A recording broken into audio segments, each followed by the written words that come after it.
The 100th season of Falmouth Commodores baseball gets underway from the Guv.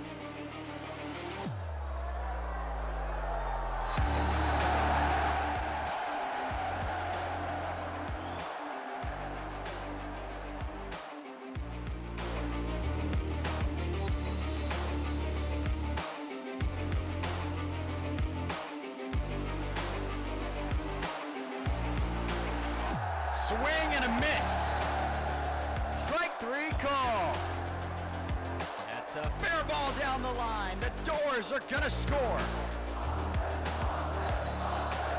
That ball is way gone. And it all starts right now. Playoff baseball at the Guv. What else could you ask for on a Saturday night? We're glad you guys joined us here at Guv Fuller Field from Falmouth. Should be a lot of fun. Game 2 between the Doors and the Harbor Hawks. Welcome inside the broadcast booth. Zach Stank alongside Matt Venezia. We're super excited to get this thing going, Matt. There was a lot of fun and a lot of festivities leading up to the game yesterday, but overall yesterday, Matt, wasn't the greatest performance. It was tough, and you hate to be behind the 8 ball, but you're back at home. It's time to relive how it kind of went for Falmouth. It was really a tight game early on. You liked what you saw from Braden Davis in terms of, going into a visiting opportunity, and you had a chance with your ace on the mound, but you were behind the 8 ball right away.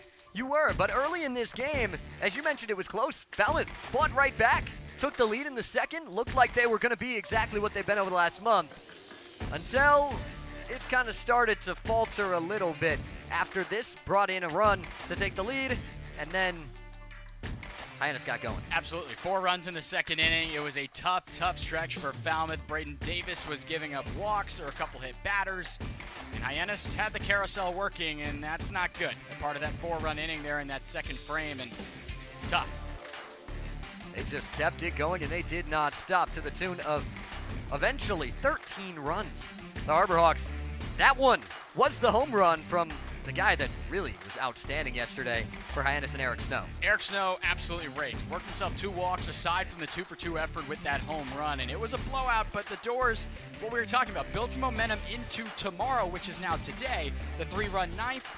It was a football score, though, over there in McKeon Park. You got to find a way to turn the tide and hopefully have it work out here tonight for Falmouth to keep its season alive. That's exactly what you're looking to do, because it's win or go home, as you alluded to, Matt. If you don't get this done today, you're pretty much done. Game 46, that's what it comes down to. You got to find a way, and the Doors are always going to keep it tight, and this is what you have to do, I think, today to kind of keep yourself alive going into a potential Game 3 tomorrow. A lot of mistakes yesterday, Zach. You had the 2 errors in the field. There were a lot of mistakes by the pitching staff. We talked about the unforced errors. You had 2 errors in the field, 9 total walks, and 3 hit batters in that Game 1 loss. We know this offense is good in Hyannis. You can't give them more opportunities on the bases because of those mistakes. We're going to have to see if Falmouth can do just that tonight.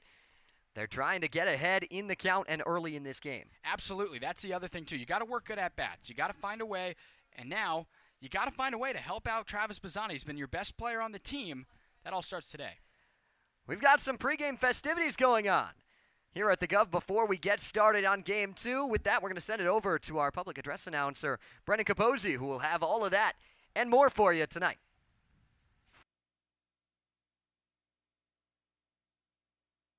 Island Diamond at Guv Fuller Field for tonight's Western Division semifinals game number 2 between the Hyannis Harbor Hawks and your Falmouth Commodores. The Baseball League, recognized as one of the nation's premier collegiate summer leagues, was originally founded in 1923. When it was formed, the league consisted of only 4 teams: Falmouth, Chatham, Hyannis, and Osterville. Here to present Bob Curtis, president of the Falmouth Commodores, with declarations recognizing the Commodores' 100-year anniversary, are State Senator Suzanne Moran, Falmouth Town Manager Michael Renshaw, and Barnstable Sheriff Donna Buckley. Declaration of recognition on behalf of the Massachusetts State Senate is Senator Suzanne Moran. Senator Moran proudly represents the Plymouth and Barnstable District. Before running for office at the state level, Senator Moran served as chairman of the Falmouth Select Board, president of the Cape and Islands Selectmen, and Councilors Association, and several other regional and municipal councils. Senator Moran currently serves as chair of the Joint Committee on Revenue and vice chair of the Joint Committee on Consumer Protection and Professional Licensure.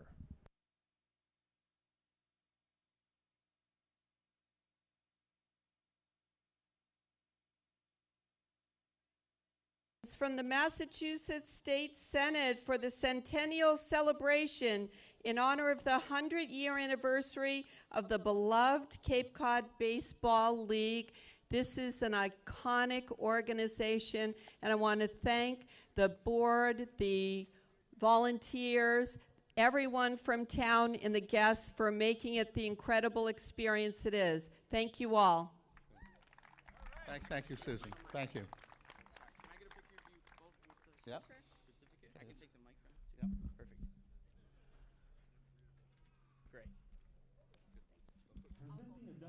Recognition on behalf of the Massachusetts House of Representatives is Falmouth Town Manager Michael Renshaw. He is presenting on behalf of State Representative David Vieira, who cannot be here tonight.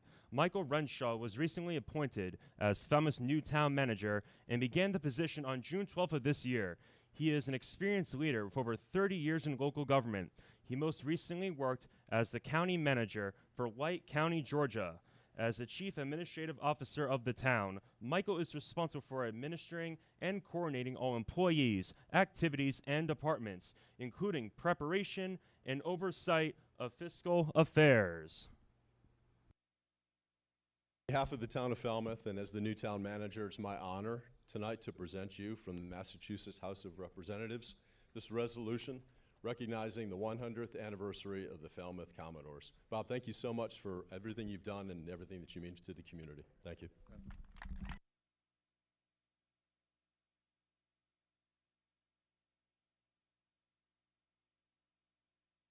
Presenting a declaration of recognition from the Barnstable County Sheriff's Office is Sheriff Donna Buckley. Sheriff Buckley is the first female Barnstable County Sheriff, assuming office on January 4th of this year. Prior to this position, she was the General Counsel of the Barnstable County Sheriff's Office.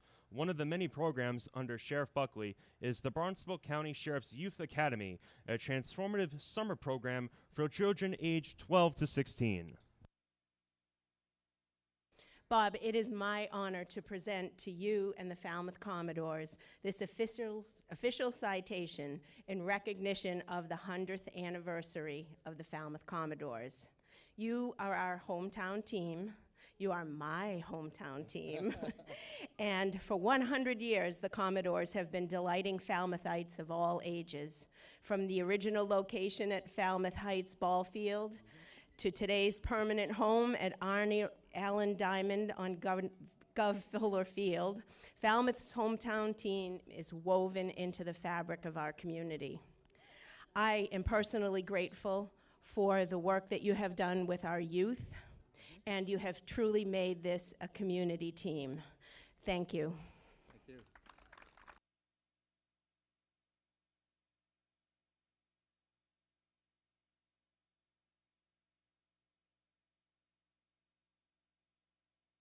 Ladies and gentlemen, please direct your attention to the field for a Cape League Awards ceremony presented by league officials.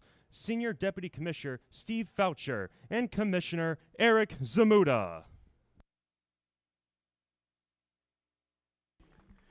Before we begin tonight's contest, we just have a special award presentation with a few to be given out now. The first award being presented is the John J. Claffey Outstanding New England Player Award.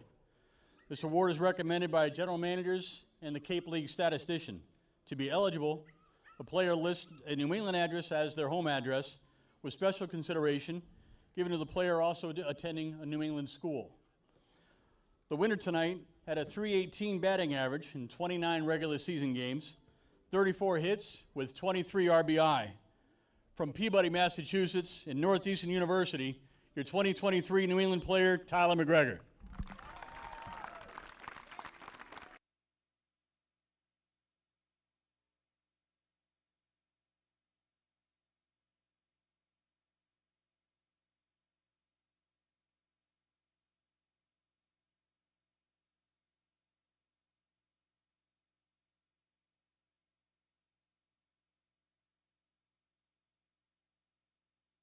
Thank you. Congratulations, Tyler. The next award, we have the Thurman Munson Batting Champion Award, determined by point streak statistics and awarded to the player with the highest batting average amongst qualified hitters. Tonight's recipient of the Batting Champion Award goes to Travis Bazzana of the Falmouth Commodores.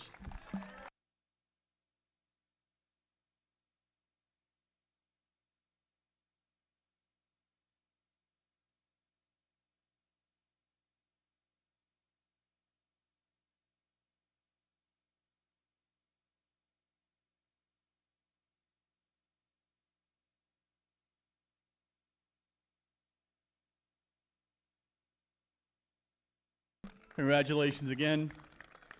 The final award this evening is the Pat Sorrenti Most Valuable Player Award.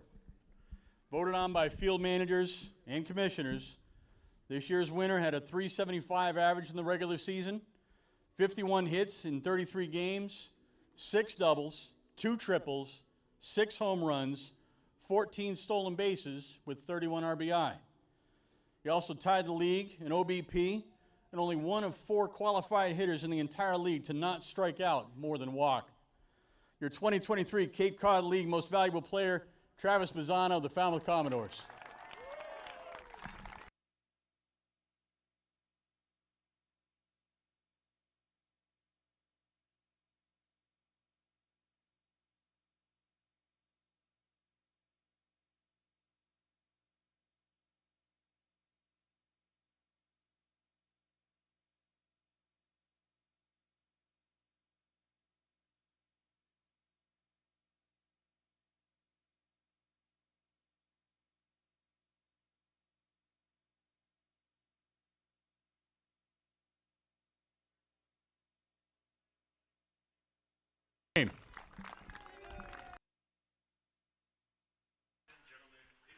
Some great ceremonies out there. Travis Bazzana, your Cape League MVP, Matt. Well, he was the team's MVP. There's no doubt about it. Led everyone in numbers. We knew this with the batting average, the hits. He's the guy you looked at there in that 2 spot in the order. Still drove in a ton of runs as well, but no surprise that he was in the running for it. And we kind of got a sneak peek of it just because the awards get presented to the team hosting that playoff game. So the fact that some guys in the running didn't receive it yesterday, you had to think that maybe it could have gone Travis's way. And what a great ceremony that was to see Travis get it done. And now we've got a game to play. And with a little more on that and maybe a little more on Travis Bazzana, we're going to send it down to the field with Destiny Sanchez. Thanks, guys. I have a few key players that you should keep your eye on tonight for Hyannis to go against Falmouth in Game 2 of the first round of the playoffs. First off, for Falmouth, I have Oregon State's Travis Bazzana, who was just named the MVP for the Cape League in 2023. He has secured the batting league title, finished the season with a .375 average, accumulating 33 runs and 6 home runs this season, and has been a crucial part of the Commodores lineup this season. For the Harbor Hawks, Cam Smith out of Florida State. Last night he was named the 2023 Robert A. McNeese Outstanding Pro Prospect recipient. This season he's runs with 6 home runs as well, with a .347 ERA. It's no doubt that these two players have made their mark on the summer in Cape Cod, and they are too dangerous to go against. Back up to you guys. Thank you, Destiny. Got to keep an eye on those two anytime anyone goes anywhere in this series. You know what those guys are going to do. We touched on it a little bit with keys to the game, Matt, but it's been a key to the series is which side's supporting cast is going to get it done.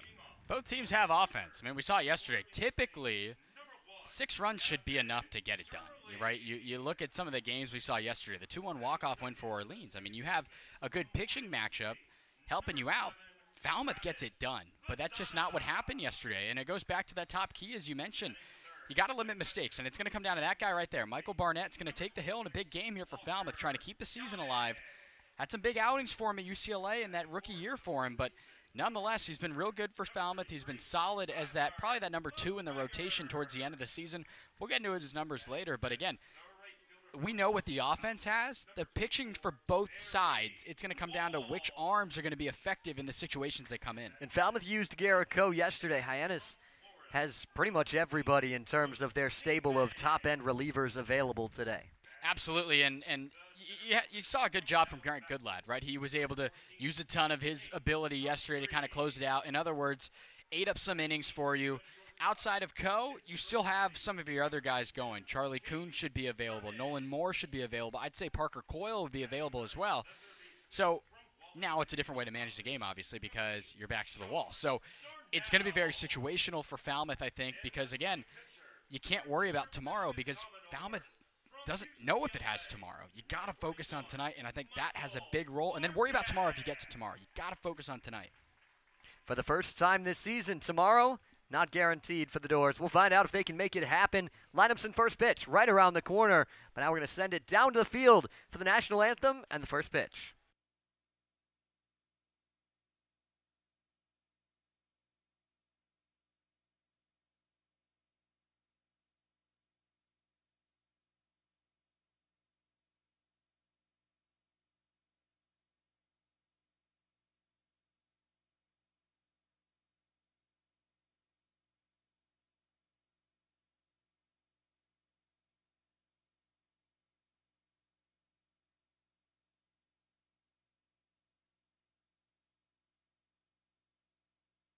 Gentlemen, please rise if you're able to honor America.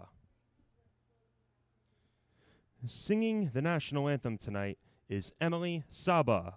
Emily just graduated from Anna Maria College with a Bachelor of Arts degree in music. She shares her love for music by singing at the masses, weddings, and funerals at the churches of St. Joseph Guardian of the Holy Family Parish in Falmouth.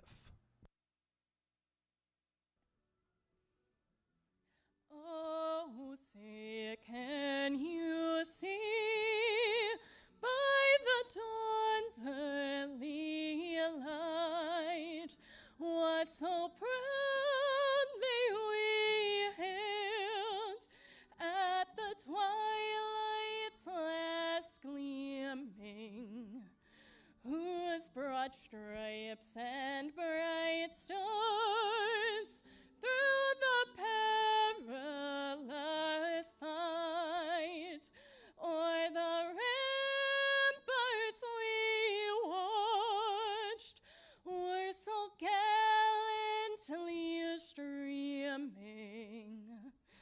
and the rocket's red glare, the bombs bursting in air, gave proof through the night that our flag was still there.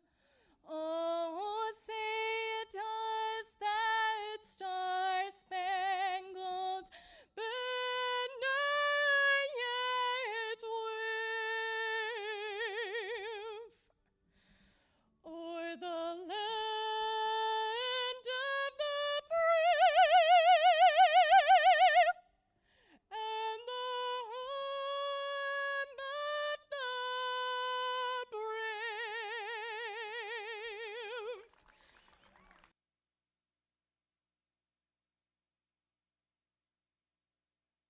To throw tonight's ceremonial first pitches are Senator Moran, Town Manager Michael Renshaw, and Sheriff Donna Buckley.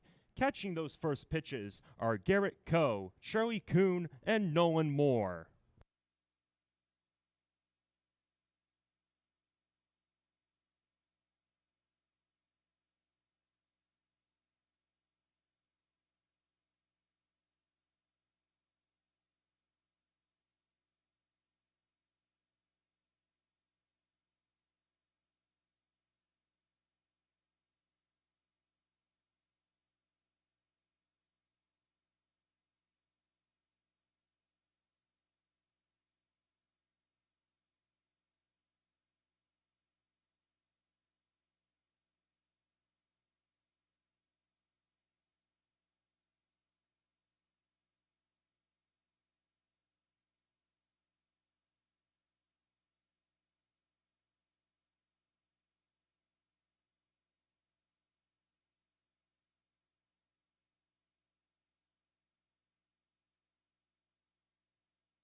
Gentlemen, let's prepare to offer a spirited round of applause and a rousing cheer for Senator Moran, Town Manager Michael Renshaw, and Sheriff Donna Buckley as they utter those magical words we love to hear.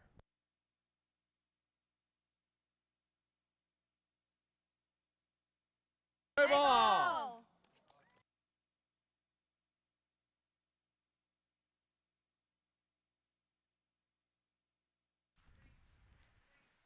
Here we go. First pitch, national anthem, all done. Not much left but to play ball. And it's going to be a good lineup for Hyannis coming out. You know about Cam Smith, but a guy that's just been a hit machine at the top of that order, Jonathan Gazdar. Gazdar ended the season real good for this Hyannis group, and he blasted off into this postseason. 3 of 6 yesterday, a double, 2 runs driven in. Gazdar's real good in there at the top of the order. That's not even to continue to talk about Eric Snow. He had the home run and the RBIs yesterday, as well as working walks. This is a real stout lineup. We knew that this was one of the hottest teams entering the postseason, and now Falmouth has to keep its season alive going up against this group. It's a tough one to do it against, but they're going to have a good arm to combat it in Michael Barnett going out there as well. Barnett out of UCLA, he's had such a good season for Falmouth, and really one of his better outings in that Wareham win the other day. 5 innings, 3 runs against, struck out 6. That's a season high for Barnett. He hasn't seen the Hyannis Harbor Hawks, though, this season, so it's going to be interesting to see how he combats this group. Maybe took some mental notes while in the dugout yesterday, but all in all, it's a good arm to have when your season's on the line, and Barnett's going to look ready to go. He's been outstanding this season, and he's got a good defense behind him tonight as well. Taking you through it, got Gavin Turley out in left. Nate Humphreys is back there in center tonight with Barry Walsh in right. Cade Clemens back in the lineup tonight at shortstop. You've got Darnell, Bazana, McGregor like normal. Walker Yannick, second straight start behind the plate. You love what he brings defensively. Yeah, especially with, we saw a couple wild pitches yesterday that some probably wouldn't have been wild pitches like that, but because he's back there, he limits that. So he does a real good job helping the pitchers out with pitches down in the dirt. But the most notable thing is Cade Clemens gets his first action in the postseason. No Eze tonight. You also get Barry Walsh in there, who came in later in the ball game.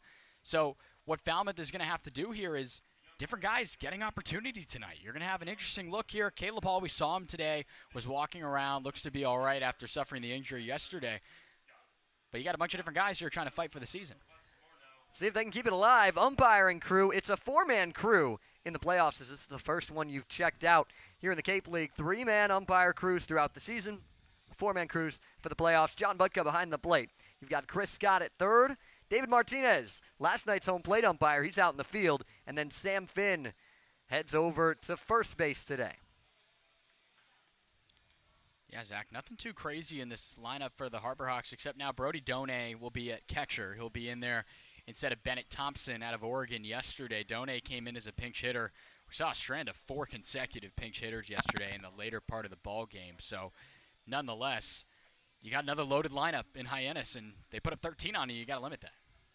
They did exactly that. These two teams both managed by some pretty strong coaches, and it starts with Jeff Trundy. Absolutely. One of the longest tenured head coaches in this Cape League. And right there, you see the number in yellow. 3rd winningest coach ever in the Cape Cod Baseball League. Been here 25 seasons for Falmouth, trying to find his way into keeping his team alive. And there's no better man for the job with all that experience than Jeff Trundy. And on the other side, Eric Beatty in just his 2nd season, but his 2nd straight year in the playoffs. Yeah, and you see the title there. One manager of the year last season for a Hyannis group that moved itself into the postseason. Eric Beatty showing that he's capable despite the youth. Had a really good effort in the postseason debut this season yesterday. And you get another shot again. Again, this is a Hyannis team that's really found its stride against Falmouth. The Doors, just 2 wins this regular season in the 6 matchups, and then you have the loss yesterday. Now Falmouth 0 for 4 when going up against McKeon Park. So you got to find a way to do what you can. When you're the away team, or rather the higher seed per se, and Falmouth being the 3 seed, Zach, you got to win on the road. No doubt about it. Now you present the chance where you got to use your home field advantage to flip yourself a chance into tomorrow. Get some momentum, try and stay alive. Survive and advance, that's the name of the game. Falmouth just trying to survive tonight and see if they can worry about advancing tomorrow. Got to get to it, and we're about ready to get to action. Zach Earhart stepping up. Oklahoma State Cowboy to face the UCLA Bruin. Here we go, Earhart had himself a solid night last night. Got on base 3 times. A couple of walks in there. Really good bunter. Got to keep an eye on that as well. First playoff pitch at the Guv in 2023 from Michael Barnett. It is a strike, and we're underway at 6:06 on a Saturday night. Crowd that's still filing in here in Falmouth. Expecting a good one. Ground ball to Darnell. It was roped. The throw's high. McGregor slaps the tag on. You talk about minimizing mistakes, Matt. You almost had one on the first play. But to get it out of the way now is okay. If you're Darnell, it's like, okay, all right, we saw the first ground ball, all right, and you move on from it. You're lucky with all that reach from McGregor that he's able to stay with that one and make the tag. But way to help out your pitcher, too. Find that first out here early. Brings up John Gazdar. We talked about him a little bit earlier, but he's been really good so far this summer, including yesterday's game, an 8-game hit streak for Gazdar, 7 of those multi-hit games. That's what you expect out of him. At 308 at Austin Peay this year was really, really good in the middle infield over there. He's carried it here. And there's another knock.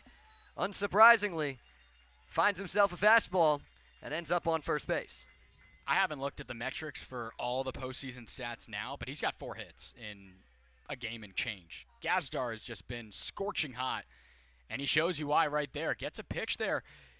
Not in a terrible spot. It's a fastball inside third, but it did get a decent amount of plate. He's able to just stay with that one and shoot it right up the middle. They're 91 off the bat for that first out, base hit.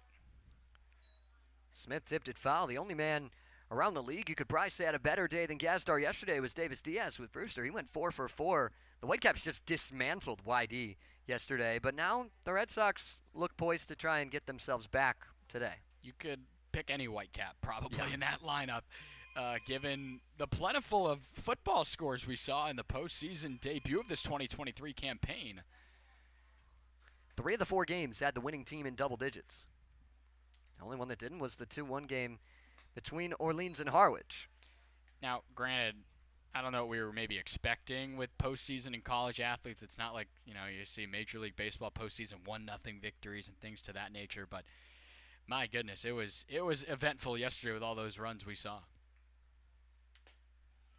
Being careful with Cam Smith. He's getting a healthy diet of sliders.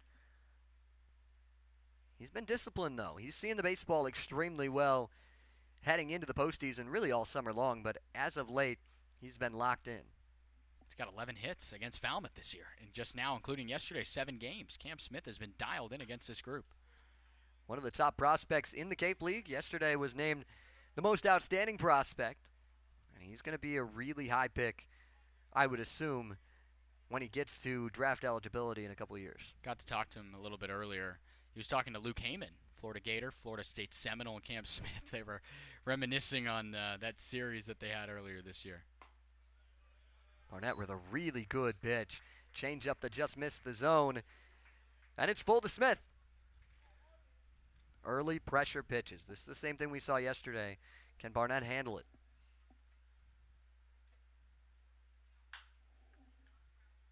Base hit down the right field line. Gazdar stopped at second. Now he's going to head for third. The throw goes in, and the soft chopper. But Cam Smith finds himself a knock. Hyannis threatening once again in the first inning. Zach, we saw that a couple times in that Katuitt game, except Falmouth was the one dealing it. Today, a little different. 3-2, I guess the pitch executed the way you wanted it. I mean, you got 84 off the bat, a ground ball in the infield, but that fastball's just off middle. That's probably not the spot you want, yet you got a favorable result. Typically, fastball middle against Cam Smith doesn't get you that. You're almost lucky that it just resulted in only for him a single. That easily could have been over the fence. Now you've got Zach York, a guy that doesn't strike out much. Could really use a strikeout or a ground ball here. Falmouth did turn a few double plays yesterday. Between the two teams, there were 5 double plays turned. 3 from Hyannis, 2 from Falmouth. Ground ball here, you turn it, get some momentum going to the dugout. But Zach York, definitely not an easy out. He's ahead in the count. A few off-speed pitches early to him. York, really good year. Started his collegiate career at Grand Canyon. Freshman All-American. And he hit .338 with the Harbor Hawks on the summer. Was 0 for 4 yesterday, though. And just the discipline, again, showing what we saw yesterday. A lot of pitches from Braden Davis just off the plate, almost all of them taken. Here, Barnett throwing a lot of good pitches. That's a really well-executed back foot slider, but York's not going for it. Good job to find the zone on the 3-1, and back-to-back hitters will face a full count from Barnett. Well, that's a good fastball, just up and in. I think if you're not looking for it there, you leave that if you're York, especially with the where that breaking ball has gone from Barnett. A ground ball on 3-2. Bazana flips to Clemens. The relay across, and they get the ground ball. 4-6-3, and Falmouth wiggles its way out of the jam. The Doors offense looking to strike first on the other side of the break.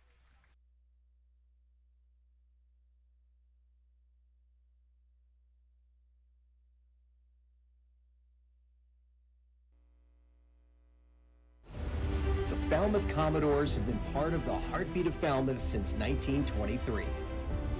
Thousands of fans flock to Guv Fuller Field each season to see future Major League ball players working to reach their dreams. All of this wouldn't be possible without the generous support of our sponsors. As a nonprofit volunteer organization, the Commodores raise funds to cover operational costs. Fans support the local businesses who back the Commodores. It's what community is all about. There are so many ways we incorporate our sponsors into the fun, whether it be banners, print ads in our program, mentions on public address and broadcast, as well as in-game experiences. So however you support the Falmouth Commodores, we thank you.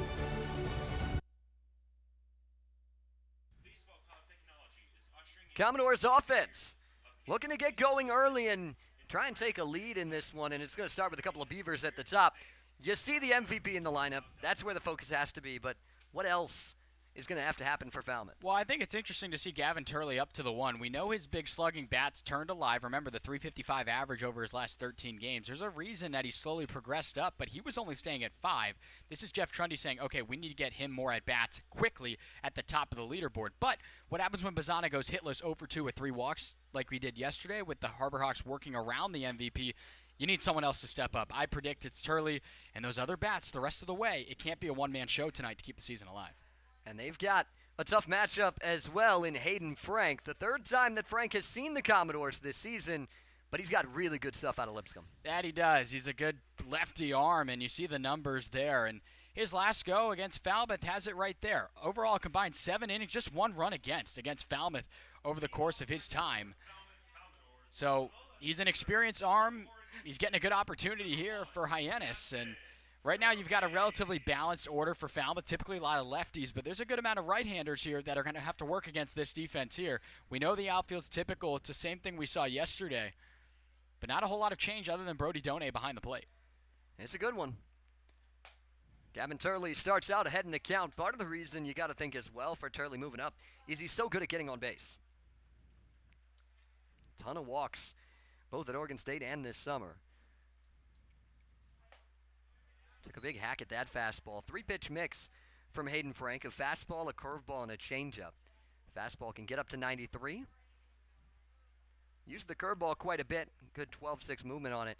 And that changeup's going to get a lot of swings and misses. There is the curveball. Is it going to stay fair down the line? It will. And it's going to get into the stands for a ground rule double. And that's the way you'll start it for Falmouth. It's a nice job by Turley. Just a pitch hanging over the plate. Breaking ball outer third. He didn't get all of it, but able to just send it down the right field line. That's how it goes. And the way the stadium's built here at the Gov, if that ball stays in on the fencing, I think with speed you have in Gavin Turley, he could have been on third, but it goes as a ground rule double, and that's a great way to start this elimination game. And a chance for one Beaver to bring in another. Travis Bazana comes up, a newly minted 2023 Cape League MVP. And he squares the bunt. Couldn't get it down. That was a big curveball to try and bunt there. And that did not end up in a spot that you'd want to leave that to Bazana if he wasn't bunting. It was a hanger. And with how he swings, and we heard his introduction earlier, the 6 home runs, and my goodness, just such a good year for him. A .375 hitter, winning the Cape League batting title as well. He did it all, and he really did for Falmouth, help turn around this season to give us a chance here in the postseason. He'll take to even it up. Native of Sydney, Australia, looking to be the first Aussie to be picked in the first round. MLB draft next summer. Another Aussie called up today to the majors, Curtis Mead, making his major league debut at the Tampa Bay Rays. Off the end of the bat on that curveball. Seen a couple of breaking balls, and Bazzana behind in the count, somewhere that he's quite comfortable being, whether he's in front or behind it. Well, again, one of just 4 qualified hitters to walk more times than strike out during this Cape League season. Bazzana doesn't do it often, and no one knows his strike zone better than this guy right here in the box for Falmouth.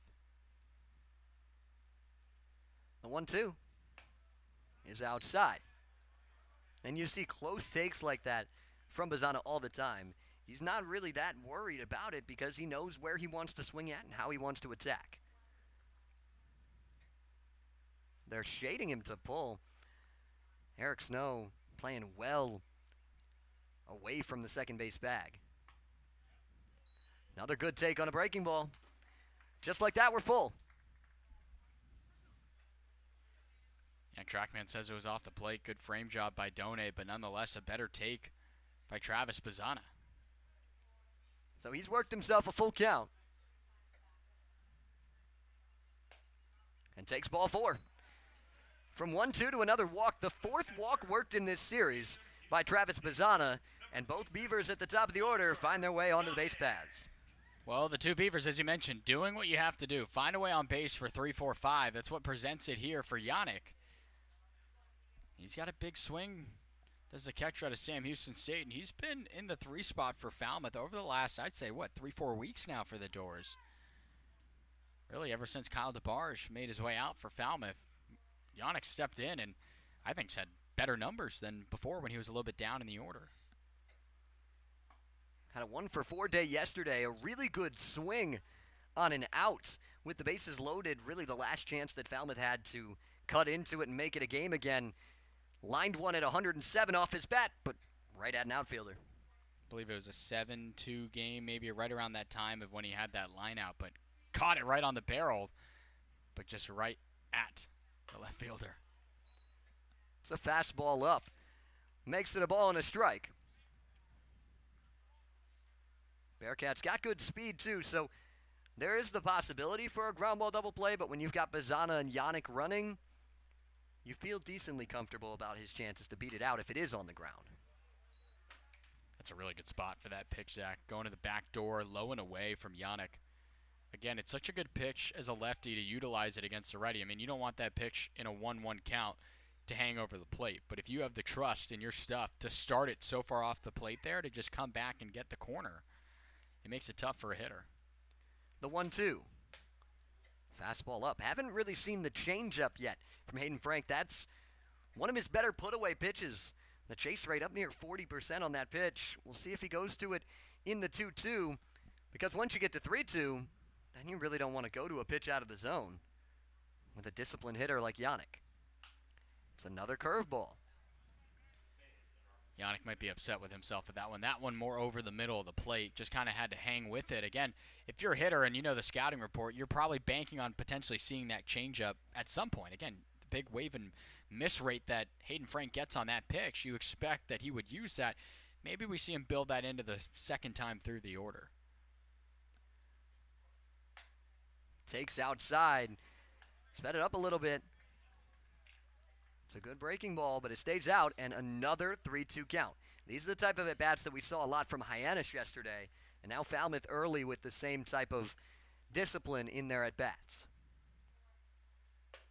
Payoff's high. That's ball 4. They're loaded with nobody out for Falmouth in the first. It's a good leave, just not really contestable there, and that's interesting because Hayden Frank wins that 1-1 battle with that foul ball outer third on the breaking ball. Yannick fought off a couple of pitches that same pitch, and then a couple that just weren't really that close. That's a really good disciplined at-bat to keep the line moving. Hayden Frank in 30 innings this summer with Hyannis, just 7 walks. Already 2 walks without an out recorded in the first. Starts off McGregor with a breaking ball for a strike. Tyler McGregor had himself a 2-hit game yesterday.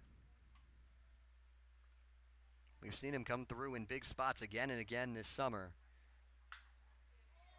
Hits one out to left. Should be deep enough for Turley. Bazana takes off. He's headed for third. The throw pulls him off the bag. Yannick moves up as well. A very productive first out. Falmouth on the board. That works. Got the breaking ball left on left. Just low and away and nearly got all of it. That's a really good swing from McGregor and as productive as it could have been for an out because everyone tagged up. Great way for Falmouth to start with the lead. Good base running from Walker Yannick to move on up on that ball that was hit out into left field. The throw comes to third, so Yannick moves up and takes second. Now brings up Barry Walsh.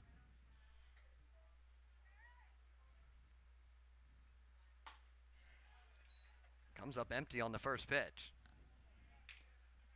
Just laid on that fastball middle, but the way that Frank had been starting off the hitters with that breaking ball for the first pitch, it appeared that Walsh wanted that pitch there, was looking for it, and just came up empty. Back-to-back heaters. He's behind them both. And he's behind in the count 0-2.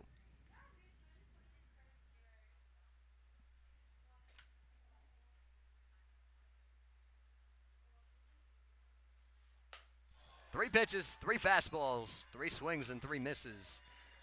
And Walsh goes down for out number 2. I don't know if Walsh is going to be too happy with that. The first cut at the fastball he got in the first pitch, Zach, looked a little behind it, but still was okay with it because that was the pitch he was looking for. It was just maybe hotter than he was expecting.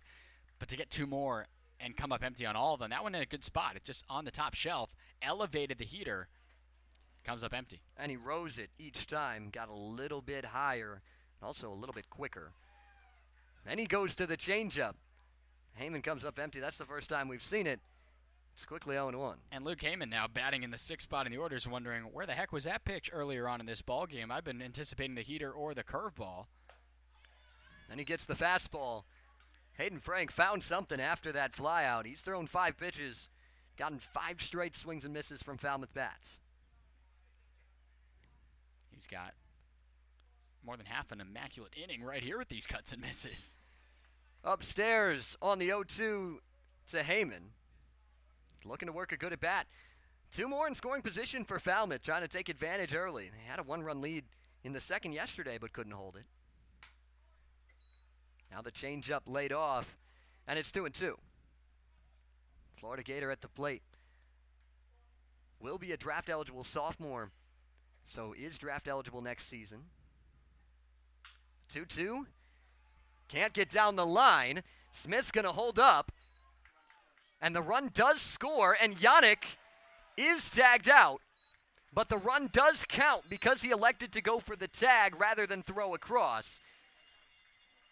So it's an RBI fielder's choice. It's 2-0 Falmouth as we head to the second from Guv Fuller Field.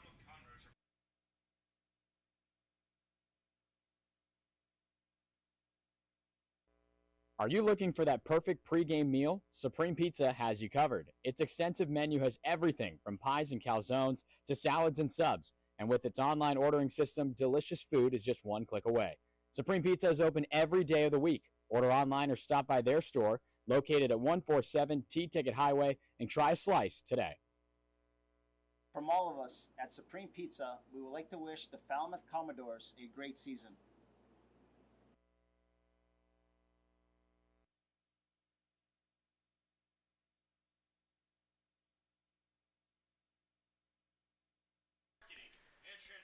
Falmouth able to get on the board first, the bottom of the first, and that's been a good sign this season, Matt. Absolutely. When you're looking at games and trying to stay alive, you need to do what works for yourself. It didn't happen yesterday. Bottom first, you had Hyannis score out of the gate. Falmouth does the same here on their home turf. It's a good sign for the Doors, and not a good number when Hyannis, or in this case, yes, Hyannis scores as the opposition. Good way to attack that early, find runs, load traffic up early with that top part of the order. And that fielder's choice is massive because you allow that run to score. The two teams, this is meeting number 8 on the season. Get a look at the numbers. Hyannis with that big lead in the season series, but the bottom part, 5 of the 7 really close games. Yeah, I mean, between the rainout, the walk-off loss, both the Falmouth's wins, they've all been tightly contested. Obviously, yesterday was one of those ones that you typically don't see there as the outlier, but it's happened just a handful of times. Now Brandon Ike steps up to lead it off for the Harbor Hawks. That's a weird situation. We've talked about it a couple times, but the fielder's choice there, because Cam Smith maybe didn't think that he was going to be able to get Luke Heyman coming across the infield, so he goes for the tag. But because it's not a force out that was applied, that run gets to count. And it's a tough play anyways. Heyman with that chopper with the decent amount on it takes him deep into the backhand hole there at third. You plant the feet and you throw across. Well, Bazzana was running on contact. So at that point, I trust Cam Smith's arm more, 9 out of 10 times, but maybe he just felt that he had a better play there to get that out. Now Barnett trying to put up another 0. Falmouth with the momentum. If you think back to that top of the first, it was a big double play. It got them out of the inning. A really good hitter in Zach York grounding into it.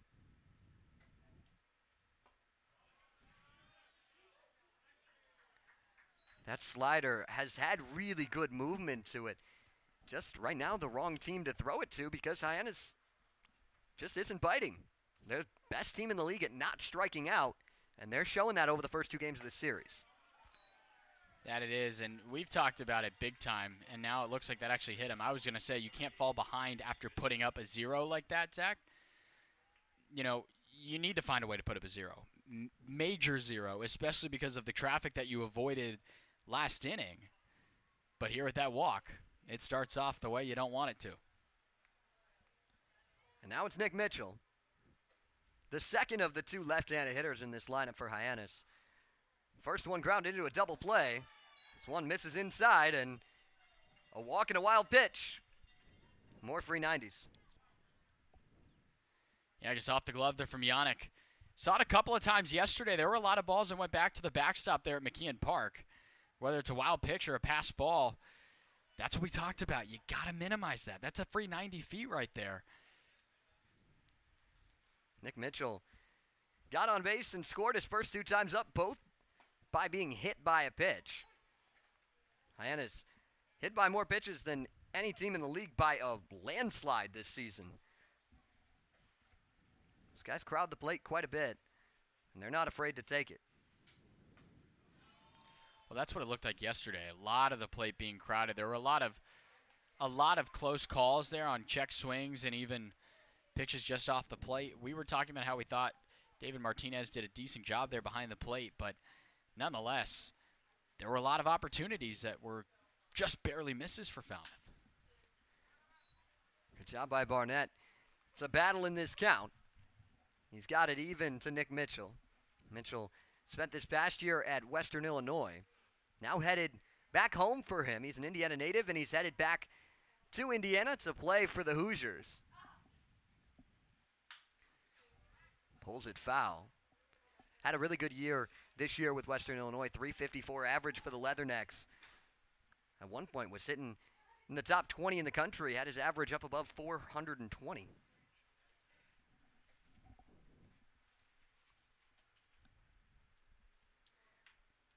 But on the summer, a couple of different teams for him. 27 games with Hyannis, 9 games with YD. And he just got a piece of it on the check swing to stay alive. That was rather close. I don't know. That was a kind of a half-hearted effort there to pull it back. I can't believe he made contact with that, Zach. That was incredible. I just knocked it enough to the ground. Keep it out of the glove of Yannick. Another 2-2. Same pitch and another foul ball. It's a really good battle from Nick Mitchell. About to see pitch number 8 of the AB and pitch number 29 of the outing from Michael Barnett.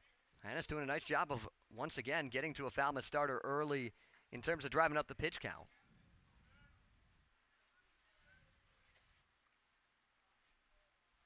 Let's try the 2-2 again. This time it's in play. It's going to be a tough play for Bazzana. Glove flip to get him.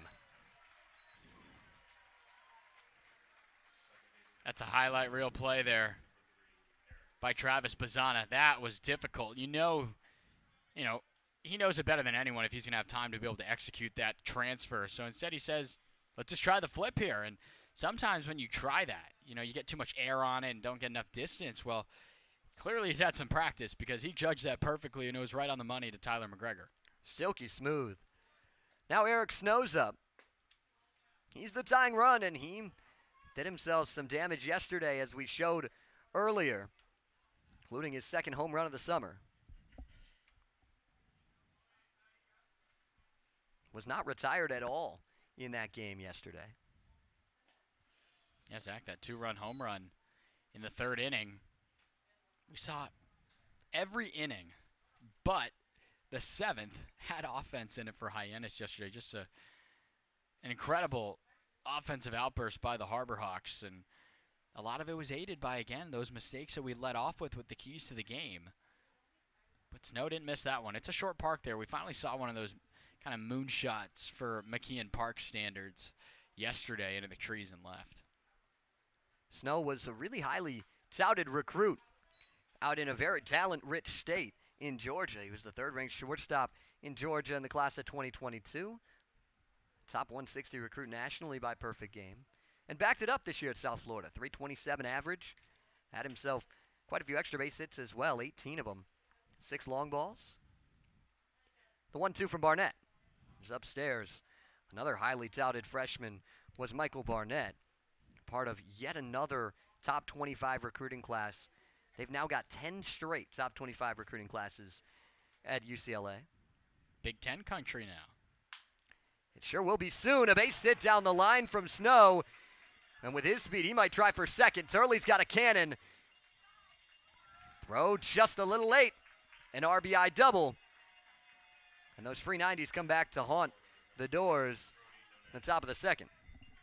It would have been close with Ikey's speed if he had just stayed there at first, Zach, but nonetheless, you said it best. You got to be careful with that. And this pitch, not a bad one, right on the black there on the inside to Eric Snow, and he's just able to turn on it, and it's a little bit of a chopper that, with a diving effort from Sean Darnell, he can't keep it in front of him. If he keeps that in front of him, I think the run still scores, but you limit Snow to stay at first base. Now, because it gets by him, and his speed, as you said, partner, they switch spots.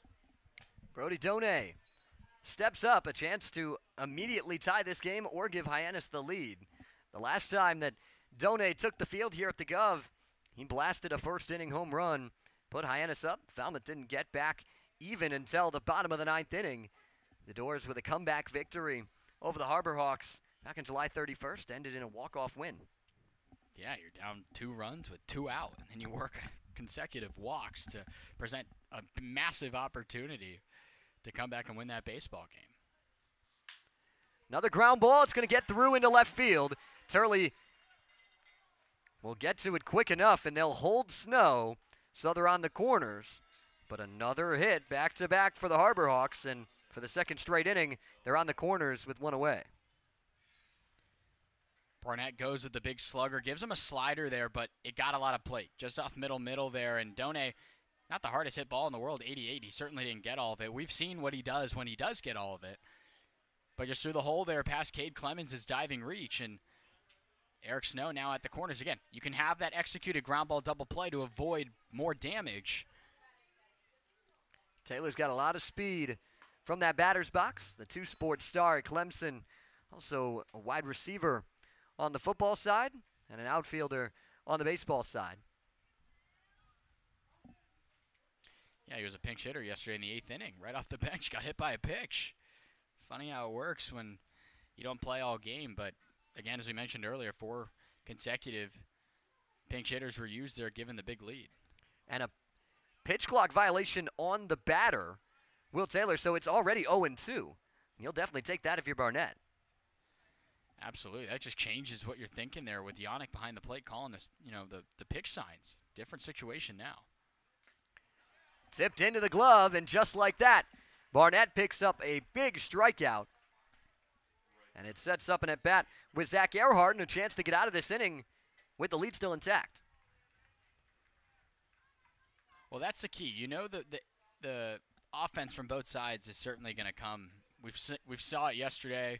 We're already seeing early strides of it today. I think it's going to come down to winning innings. You got to look at it as 9 mini games all the way throughout this ball game. And you won the first one.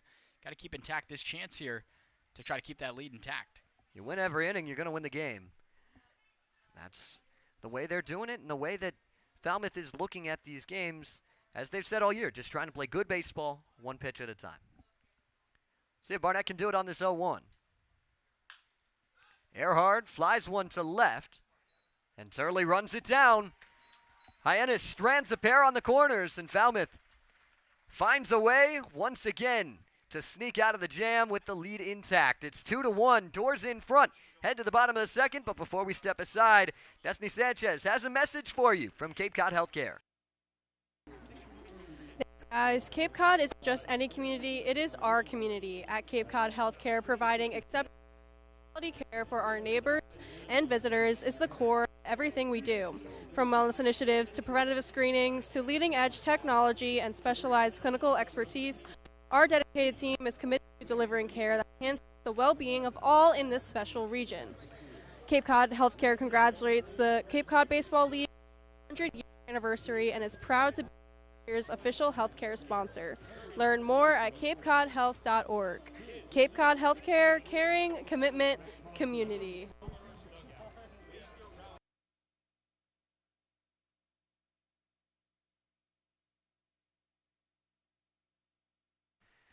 Couldn't ask for a better night for playoff baseball in Falmouth.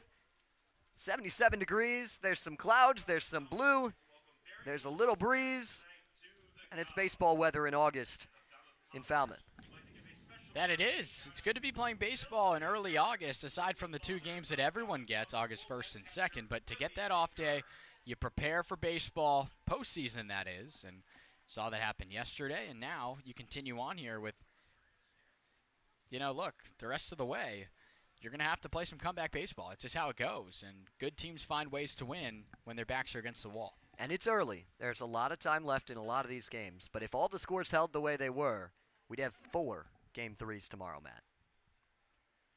Well, since there isn't Game 7 in our yes, Cape the League best setup, words, the best words in Cape League there you baseball go. is Game 3. Oh, yeah. And Nate Humphreys trying to keep it going. The Doors trying to push themselves to a Game 3 tomorrow at McKeon Park. Hayden Frank has other plans on the mound. And this time he'll start finding the zone. He settled himself in towards the end of that inning, Matt. Really did, and he probably thought he got himself out of that with the game just at 1-0. But the way that fielder's choice turned out, he gets a second run tabbed to him. And that run is the difference. Early in the game, between the Doors and the Harbor Hawks, it was 2-1 head to the bottom of the second yesterday with Falmouth in front, but Hyannis was hitting in that second inning, bottom half, and did a whole lot of damage. 1-2 to Humphreys. Good to see him back in the lineup. The Dallas Baptist Patriot comes up empty. An elevated fastball has been playing quite well from Hayden Frank. Yeah, uses it again. I mean, you saw the bat from Barry Walsh. You saw 3 of them. That time works him a little bit differently. Got that check swing on a breaking ball down. That time, though, goes back up to the heater top shelf. You got to be ready for it, and he's just coming up empty there on a big cut. Here comes Cade Clemens. Didn't see him in the lineup yesterday. He's a big bat, though, out of Pittsburgh State. Had a 2-for-4 game in the regular season finale against Katuitt. He's ahead 2-0. Yeah, you mentioned the numbers. He had 18 home runs. That was good for first there at Pittsburgh State. Big power bat lately added to the roster. Love to be somebody to get going for this Falmouth team, especially if Caleb Hall isn't in the lineup, and you've got Clemens and Sean Darnell and Barry Walsh that have all been somewhat recent additions to this squad that have a chance to make a real big impact down the stretch. And obviously they earned the opportunity to get up here. Clemens being one of the guys that wasn't really playing summer ball by the time he came up here, but some of those other guys like Shapiro and some of the pitchers, you're in your chance. This is it. You got your opportunity here in the Cape League from playing pretty good from whether it was summer ball or other programs, and now you got to make the most of it. The 3-2. Low and in. Cade Clemens battles through, works a walk. 1 out base runner for the Doors. Already the 3rd walk issued by Hayden Frank. Well, that certainly bit Falmouth yesterday. Now you got to be able to take advantage when you get those chances here. The Doors did that. Pizzana came around to score on the walk that he had in his first at-bat today, Zach. Now you want to keep that going with Clemens now at first base. The lone hit in this game for Falmouth was the bloop double by Gavin Turley in the first. Now Turley's on deck with Sean Darnell up. And he might get a shot here in this second inning for his second AB. Big difference from when he was down in the 5-6 spot.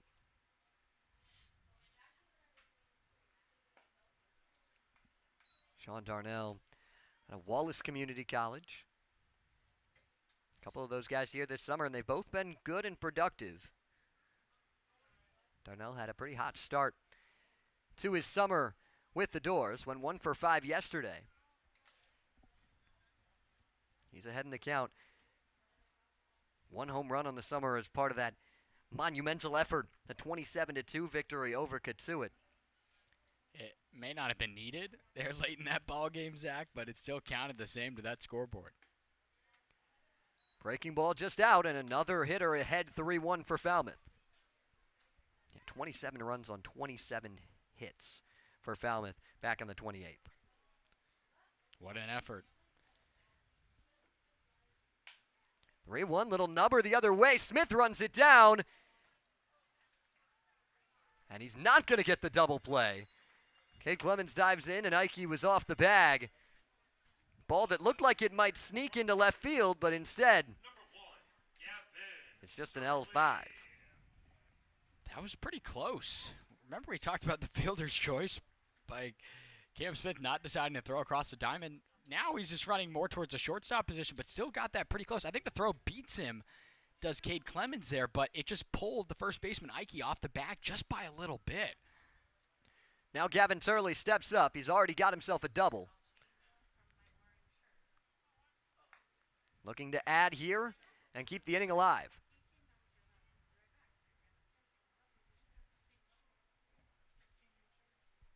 Turley hit over 300 as a freshman with Oregon State. Had a really good regionals as well. A game where he had 6 runs batted in. A game where he hit a ball over the batter's eye at the box at LSU. He was the 16th overall recruit in the class of 2022. He's special. He really is. It's been fun to get to know him and joke around with him about him losing the baseball bat in his hands, and he takes all the jokes. He loves it, and he's a good player. I mean, there's no doubt about it. To have the discipline and the knowledge of the game that he has after just his freshman season, it's going to take him far. And he's working another good at-bat here. We were joking today with him about a little bit of the Pac-12. It's kind of like that Fresh Prince meme where he walks in and he's just looking around and there's nobody there. That's kind of what the Pac-12 looks like right now. Just 4 teams in the Pac-12 left after 2024. Way too soon. You guys got out of there at least at Arizona State, into the Big 12. It needed to happen. I mean, that's a conversation for another day, but the fact that Arizona State was able to get off that ship before it sank, that very happy for my Sun Devils.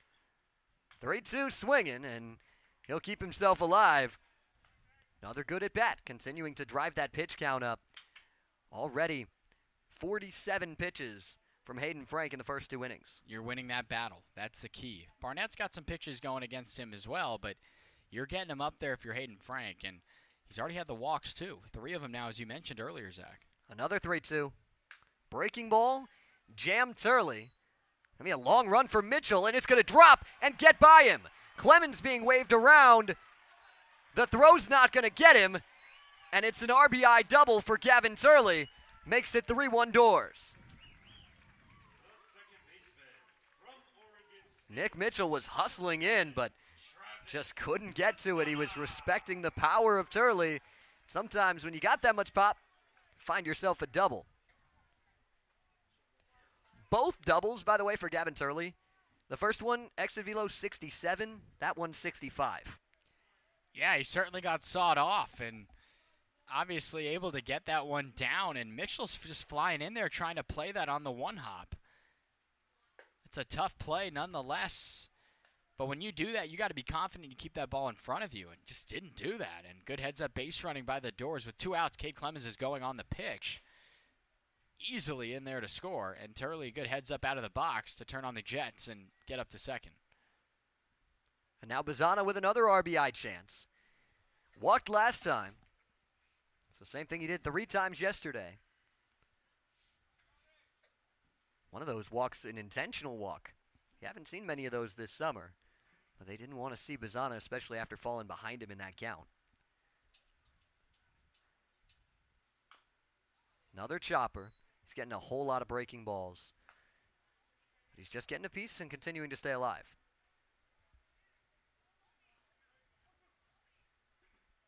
Ball and 2 strikes. Turley's got good speed. A base hit to the outfield should score another for Falmouth. Trying to extend upon this lead early. The 1-2. Another breaking ball. You would think the breaking ball is the way to go against Bazzana, and it might be, but you think back to some of the analytics earlier in the year, and at one point he had second best expected batting average against sliders of anybody on the Cape. He can hit those breaking balls too. And yet another 3-2 count being worked. Yeah, and all these fastballs, if you're going to throw them against Bazzana, you want him to chase, but they just haven't been close from Hayden Frank. Not much at all. I mean, the Humphreys and Walsh at-bats of the swinging strikeout, fastball up, probably been the only at-bats where he's really been able to find that pitch in a good swingable spot. And Bazzana works back and works another walk. So Yannick is going to get another shot to come up with 2 on the base paths, this time with 2 outs. See if Falmouth can add some more. As you mentioned, Zach, way to battle back. Good at-bat work by Bazzana.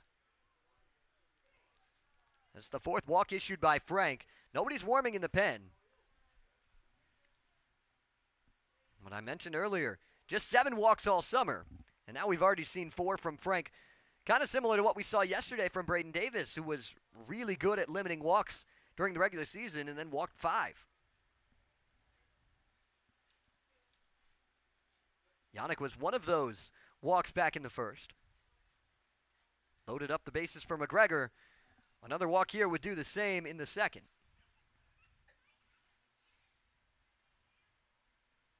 Falmouth trying to win another inning. Yannick hammered that ball. Heads up down that line, just past where the netting is.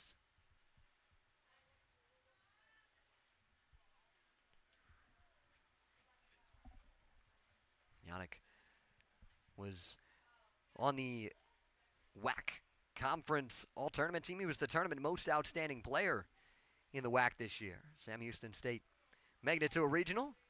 Beavers are on the move, and they both swipe the bags. Throw was up. Smith tried to slap the tag, but Turley got under it. It's like that telepathic communication. We talked about how the signs aren't really on for stealing bases. 2 Beavers kind of got that feeling. Bazzana was dancing a little bit as the trail runner, but still kind of looked ahead to Turley like, okay, let's do it. Great read, great jump, and in plenty of time. Now you got 2 in scoring position. Yeah, Bazzana was halfway down the line. Pitch up, and it's 1-2. Another hitter that's been behind against Frank. He just has struggled with the put-away pitch today. Couple of strikeouts for him, both on elevated fastballs.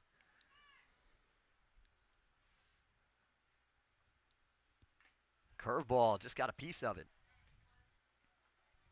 It's a better pitch by Hayden Frank, but still hasn't really gotten a swing and a miss on that pitch. It's just been on the heater.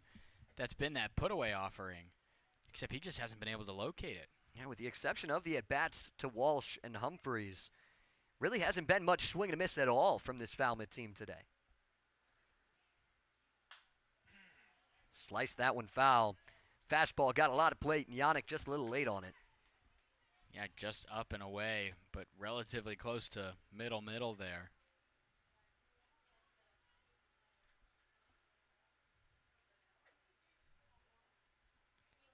Gonna get another 1-2. Trying to break this game open in the 2nd. Swing and a miss. Goes to the changeup. To put away Yannick. Falmouth strands a pair in scoring position, but gets one back.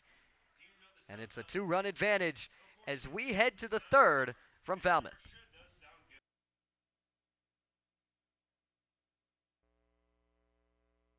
We called the boards. My name's Evan O'Toole. Hi, this is Travis Mazzana from Oregon.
Falmouth got that run back.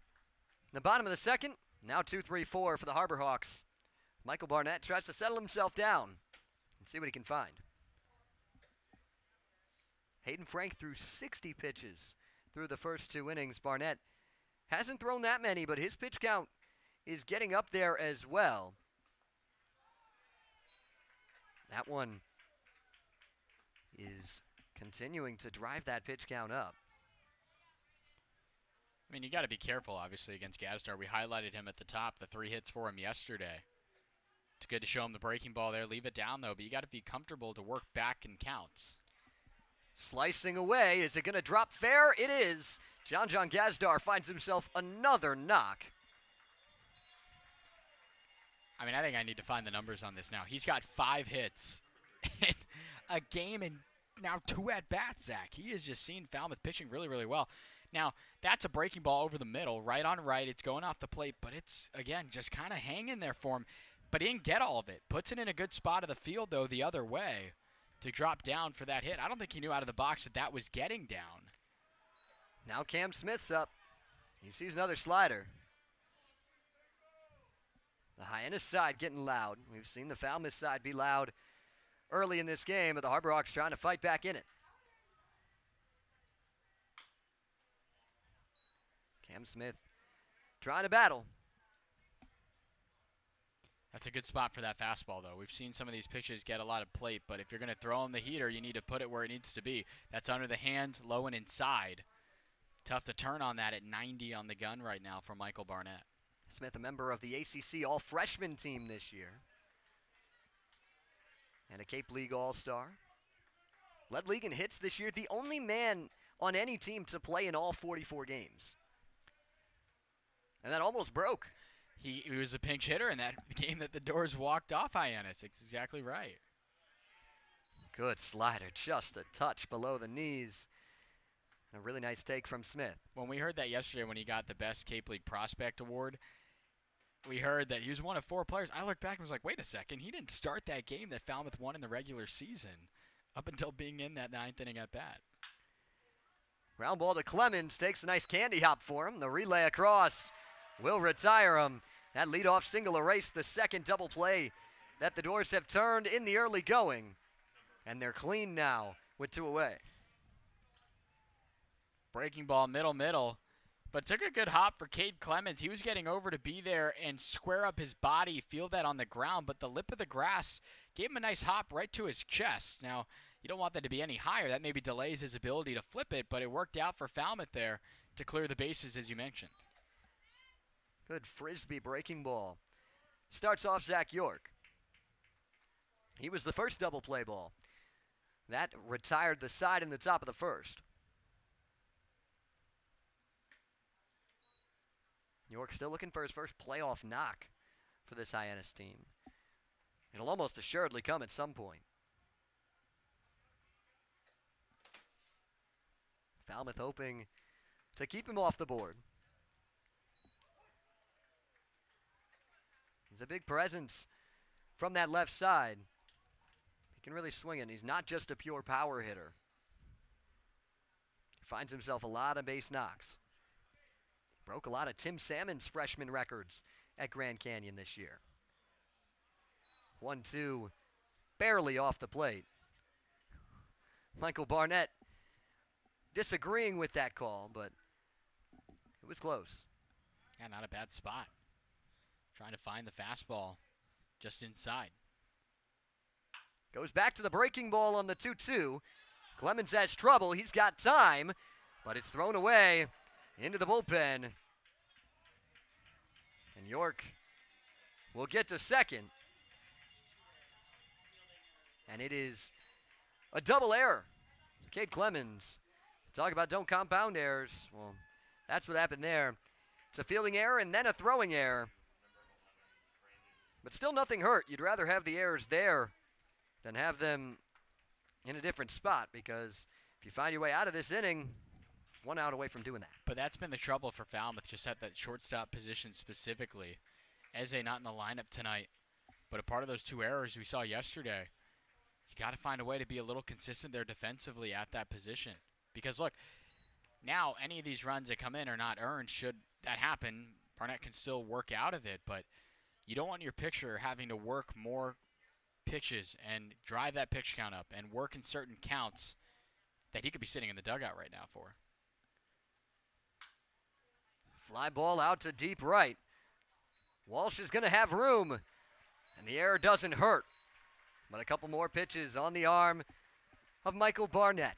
It's 3-1 Falmouth. Doors offense to the plate in the bottom of the 3rd. This is your home for Falmouth Commodores baseball.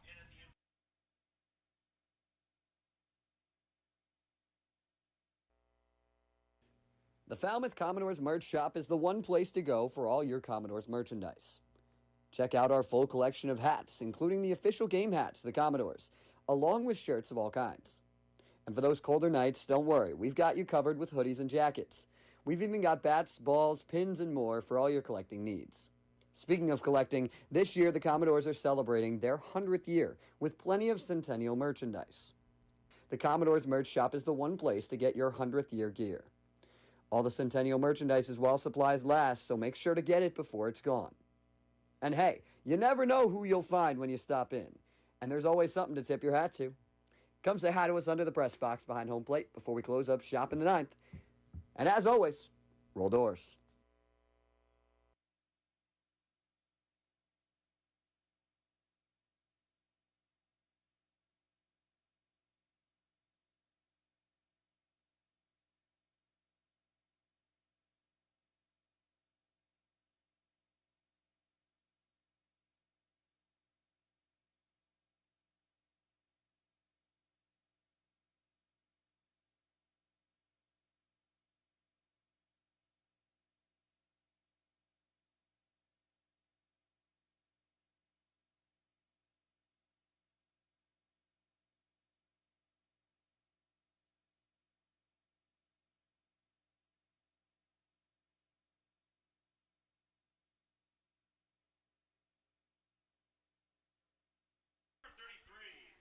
Barnett puts up a 0 in the top half. Falmouth trying to put up another number that's not 0 in the bottom half.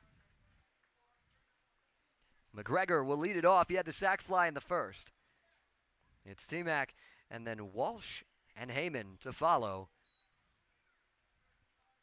Starts off behind in the count, though. Yeah, he's had a productive series so far. You know, you have the 2-for-5 effort RBI yesterday. Has a sacrifice fly, earns an RBI, moved up 2 other base runners aside from the run that came in to score. Gives that one a ride out to right. Looking for it is Earhart. It's going to one-hop off the wall. Motoring into second is McGregor. And a leadoff double. Breaking ball left on left, over the middle, but it ends up below the zone, Zach. Not a bad pitch, but McGregor, credit to him. He's seen so many of these breaking balls because of his average just skyrocketing, and he went down to get that one and really just blasted it. 91 on the exit velo, one hops the wall and right. And again, you've got a runner out there in scoring position, something the Doors have done well with so far early. Barry Walsh hoping to bounce back. First pitch swinging. Fly ball to Earhart. See if McGregor will tag. He will. The throw pulls Cam Smith off the bag. A productive out by Barry Walsh. And another run of insurance just 90 feet away for Falmouth. Unsurprisingly there, Walsh got a fastball, but this time he hit it pretty well. And he should have, because it was right down the middle. And he executed well. They're taking it the other way. If he's on that one more, maybe it gets over the fence just because it's middle. But if it's out and left for a fly out, you're not getting McGregor to tag. So that was very productive, and it worked out for Falmouth. Luke Heyman trying to bring him in, and that will do it. Base hit to center. RBI knock brings home McGregor, and it's 4-1 Doors. Didn't wait long, just a hanging breaking ball. Right now, you're seeing a little bit of a struggle on that pitch right now from Hayden Frank. We talked about locating the fastball up as a struggle for him right now. But right there, just right over the heart of the plate, and Heyman's not going to miss that. Didn't have to hit it hard at all. It was just 70 off the bat. Took it right up the middle to bring in another run for the Doors.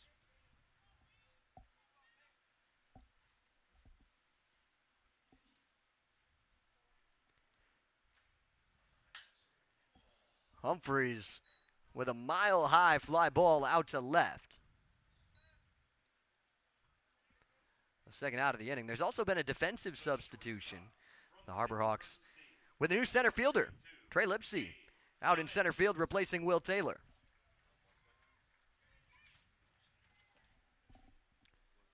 Yeah, we saw some changes a little bit yesterday later in the ball game, but in a close game like this, just interesting. You had the swinging strikeout from Taylor and not too much activity towards him out in the outfield. I wonder why the change may have happened. Clemens trying to one-up Humphreys. Hit that one a little higher than Humphreys, but it still ends in the glove of a Harbor Hawk. But Falmouth gets one across thanks to the RBI single from Luke Heyman, scoring McGregor after his leadoff double. And the Doors are in front 4-1, trying to make a Game 3 tomorrow night. There's a few other teams in that same boat going on around the Cape, and Destiny Sanchez has your playoff score updates from down on the field. Thanks, guys. A few scores around the Cape. The Whitey Red Sox defeated the Brewster Whitecaps 3-1. The Harwich Mariners are ahead of the Orleans Firebirds 2-1. The Cotuit Kettleers lead the Bourne Braves 4-0.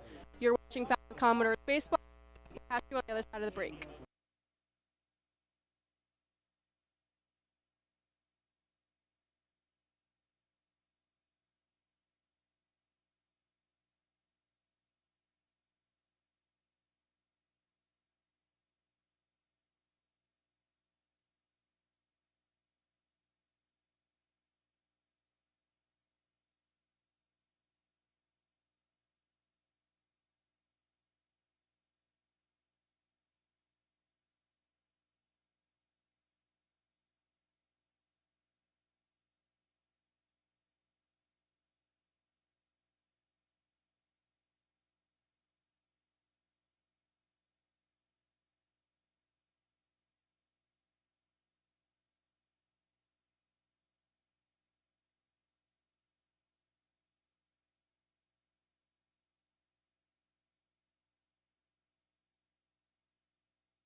Nick Mitchell steps up, trying to get something going for Hyannis. Pair of double play balls have helped out the Doors to keep the Harbor Hawks to just one run through the first three. And a 3-run advantage as we head to the fourth. Yeah, Zach, right now, Hyannis out hitting Falmouth, but the difference has just been some of those free passes. That inning, though, the Doors caught up a little bit with those hits. You had the double from McGregor, RBI single. But a lot of the threat by the Doors has been what Hyannis used to get up yesterday. Just the self-inflicted by the pitchers. Obviously, the pitching, not the strength of both of these teams. We know the offenses. And that's what good offenses do. They take advantage. If anyone reaches in this inning, it will be Trey Lipsy that will come up to the plate after his defensive substitution for Will Taylor.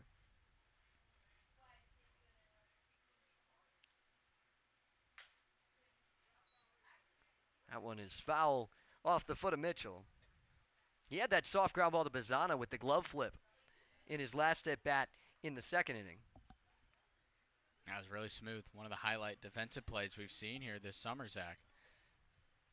Tough play. I mean, your momentum's taking you towards home plate. And then you got to have the ability to flip it on a line to have it in time by just a step.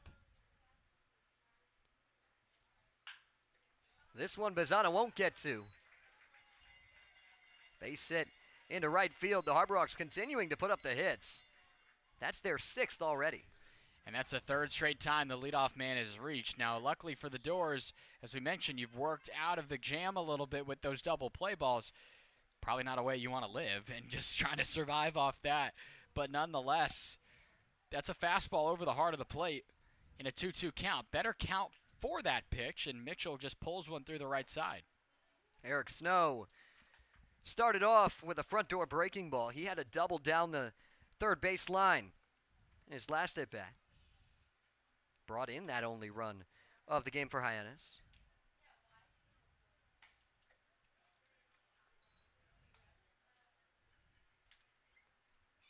Snow just trying to stay hot. 3 for 3 with 3 walks. That'll definitely play.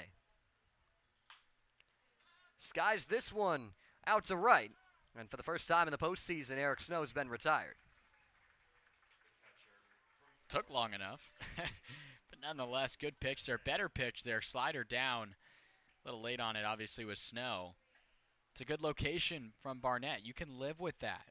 Make these hitters have to stay with these pitches instead of just anticipating it being right over in a good hittable spot in the zone. It's got good snap to it, late movement. Starts like it's not going to be a strike, and that leads to the late swing. That one was a strike all the way. Over the plate-wise, but a little low to Done.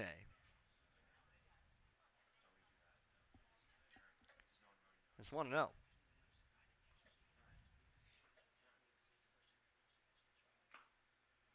That time, it's a strike. Tipped into the glove. Makes it 1-1. He's had some conversations with Luke Heyman, soon to be Battery at Florida. Done coming in from Virginia Tech as a transfer. Liner out to right. Hangs up long enough for Walsh. It looked like it was going to die and just kept on floating for out number 2. But that's going to be a really loaded catcher's room at Florida next year. Going to be a really good team overall, but man, they've got depth everywhere. That depth, prior to what they're about to get, took them all the way to the College World Series final. Lost in 3 games to LSU. And they get a lot of that back this year, including one of the top players in the country last year in Jack Caglione. A guy who, if he had not gone the Team USA route, would have been a Falmouth Commodore. Would have been fun to see Jack Caglione. You know, such a unique player, obviously, in relation to Shohei Ohtani being the two-way kind of guy. But talked to Luke Heyman a lot about what Caglione brings as one of those players. And Heyman saw a lot of time at first base as well as catching when Caglione would go to the mound. Because, again, they had that ability with the backstop in Rene Lostris being able to be used as well. Lipsy with a hard ground ball. Bazana's got it, though. And that'll retire the side. We've seen him make plays coming in. We've seen him make plays going towards first. And now a play in the hole headed towards second to retire the side. Another 0 delivered on the mound by Barnett. To the bottom of the 4th we go. Falmouth looking to add on. It's 4-1 Doors from the Guv.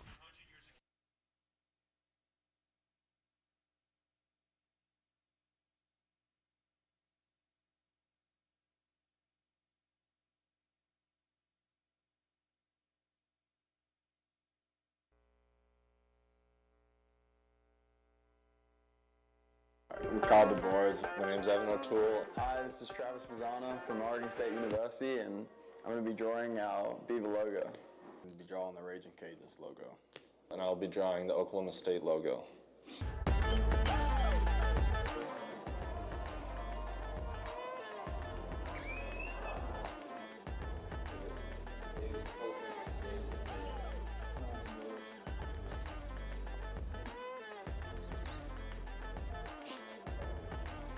Bad.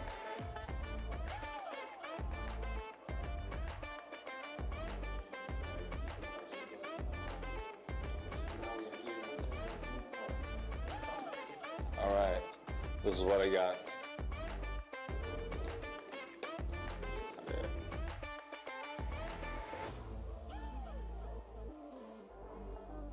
This is terrible, but it would have helped if we had some orange, but. You saw there trying to draw the logo, Travis Pizzana, the Cape League MVP in 2023.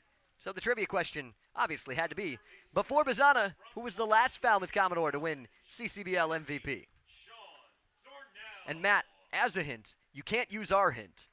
It was not before our lifetimes. That's true. I do know the answer to this one, though. Okay, that is good. If anybody at home knows it, you can tweet it at us, at Fal Commodores, using the hashtag DoorsTrivia. Let us know what you think. We'd love to hear from you guys at home. Hope you guys are having a fun night. We sure are up in the booth. Pulled just foul. Almost bounced over first base. Sean Darnell gets to see another pitch. This will be pitch number 70 from Hayden Frank. There's an arm up and warming for Hyannis. It's Ethan Lanthier. Righty out of St. Cloud State.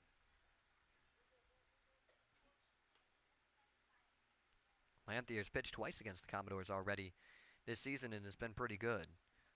Hyannis has a real deep stable of bullpen arms that they can go to. We haven't seen Lanthier. We haven't seen Kate Obermueller. We haven't seen any of the Southern Miss guys with the exception of Will Armistead, who threw the 9th inning yesterday. Got hit around a little bit there in that inning. The Doors, before the loss, put up 3. Darnell pops this one to center. Lipsy's got it. Round number 1.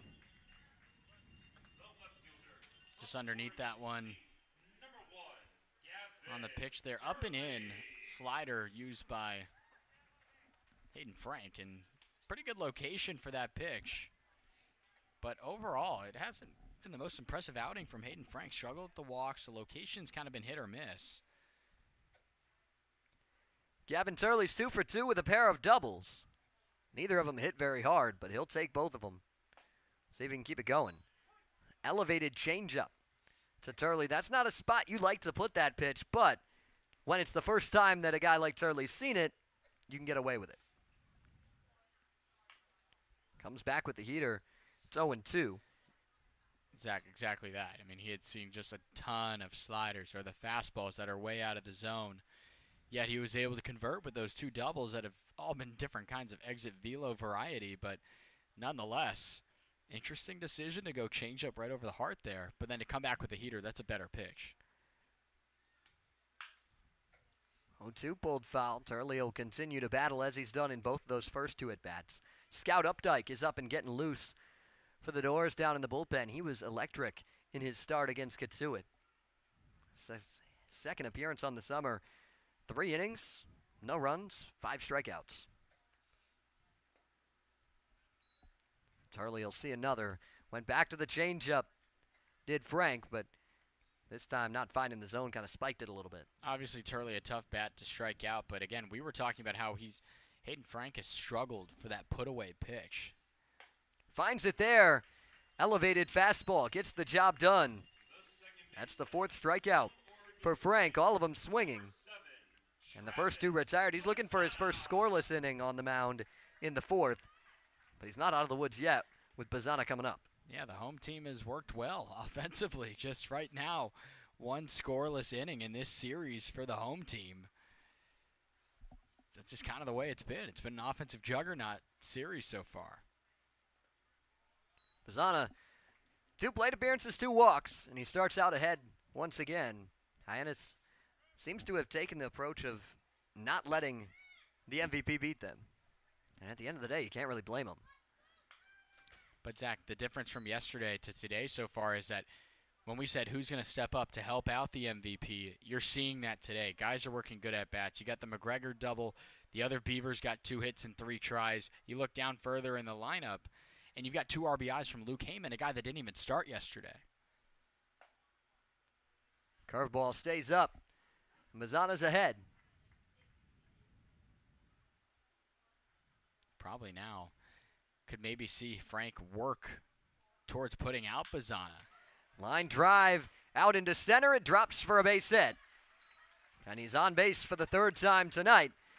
And his first postseason hit as a Commodore comes here in the 4th. Can't blame him for that because he officially is now just 1 for 3 in the postseason, given all the walks. 3 of them yesterday, already 2 of them today. But with nobody on, you kind of have to attack Mazzana, but you always have to be cautious. And right there, goes with a heater, and he's all on it. Just able to take it there off the end of the plate, extend with that 194 back on 1 hop to Trey Lipsy in center for a 2-out base runner for the Doors. Now Walker Yannick walking a strikeout for the Sam Houston Bearcat. At one point, there were 3 Sam Houston players on this roster. Joe Redfield now joining the Los Angeles Angels organization, a 4th-round draft pick. And then Braden Davis is still here. He started yesterday, but he's transferring to Oklahoma. Boomer Sooner. Wonder what a lot of the Cowboys in this Cape League at Oklahoma State think about that move. Chopper foul.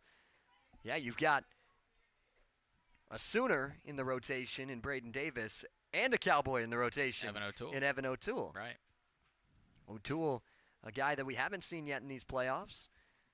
Maybe tomorrow if there's a tomorrow, and if not tomorrow, he'd probably be set to go Monday if the Doors are able to advance that far. But got to get it done here tonight first. The 3 starters we haven't seen in this postseason just yet, Ryan McCarroll, Jacob Smith, and Evan O'Toole. It appears that we could maybe see line drive into the gap.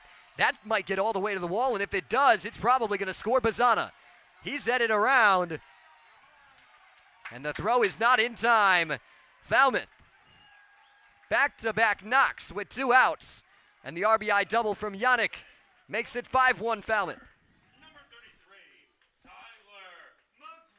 Fastball low and in, and that's what Yannick does. He turns on that pitch, able to take it on a couple of hops to the wall, all over that 97 off the bat.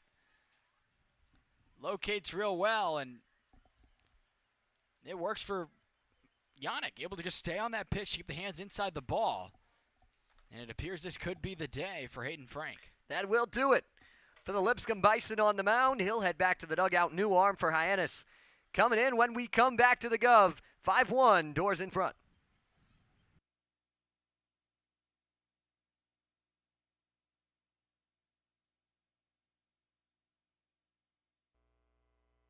You could have a future big leaguer in the family. Become a part of the Falmouth Commodores community by hosting a player for the summer. Host families provide a home away from home for some of the best college baseball talent in the nation, and the bonds formed between the players and families can last a lifetime. All host families will receive a weekly allowance from the Commodores organization to help cover expenses.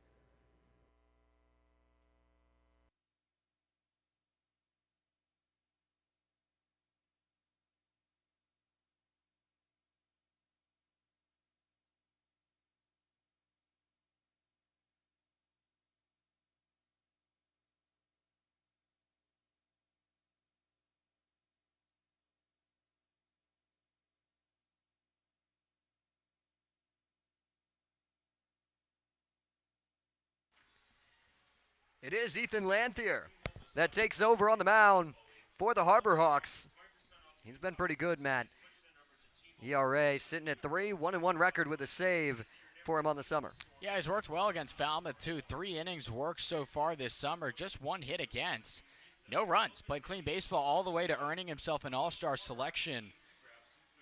Had himself an opportunity in that game, 1 inning, 1 hit. Very capable arm out of St. Cloud State.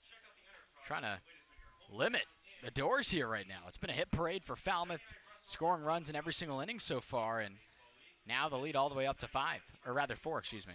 The Doors trying to return the favor from last night's game when Hyannis jumped all over Falmouth and ended up winning that 13-6. The Doors trying to even the series.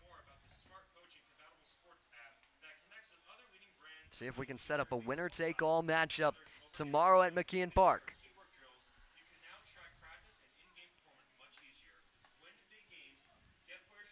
Lanthier's going to have to face Tyler McGregor. Start off his outing. Hayden Frank's line is not final yet, but 3 2/3 innings pitched for him, 6 hits. 4 walks, 4 Ks at the moment, 5 runs. On 85 pitches for Frank, but he's still responsible for that man. Second base in Yannick. McGregor can bring him across. This was setting up to be potentially the first 1-2-3 inning from either side in this game by Hayden Frank, and then Bazana with a 2-strike single, and then Walker Yannick roping that one. That couldn't have gotten higher than 10 feet off the ground, Matt. It was just a laser. Nah, at first, just, looking at it, you just thought it was going to be a base hit into left center, but that thing was moving 97 off the bat all the way to the wall in left center. Now McGregor, he's been productive both times. A sac fly and a double. Comes up empty on the fastball away. He wanted that first pitch.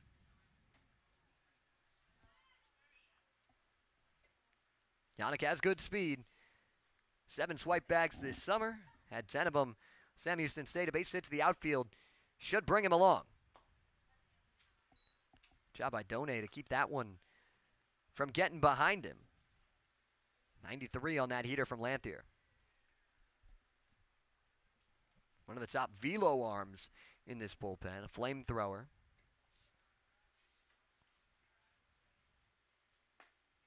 And there's a really good breaking ball to play off it. 2,500 on the spin rate, Zach. That thing just has a lot of late life, just snapping. It's a really good pitch. 1-2 to McGregor. Tried to go back to it. Couldn't paint the black.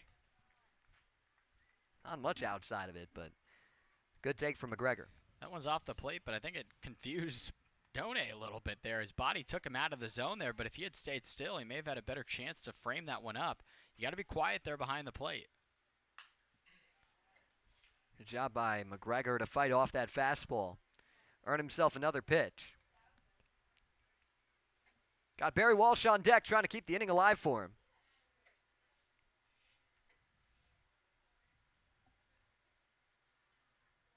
Most outstanding New England player in the Cape League this summer, Tyler McGregor. Gobbled up at second by Snow.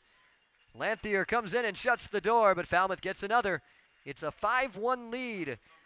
The Commodores over the Harbor Hawks, Game 2 of the West Division semifinals. The Cape League playoffs. We'll be right back. 5-1 Falmouth.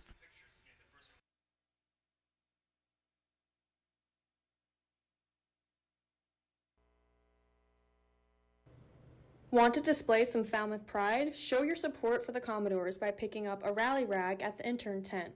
Rally rags are $2 each or 3 for $5, and you can wave them all summer long while you cheer on the team. Wear your rags to home games or raise them high to help us close the door on our opponents. Just make sure to get yours today. Supplies are selling fast.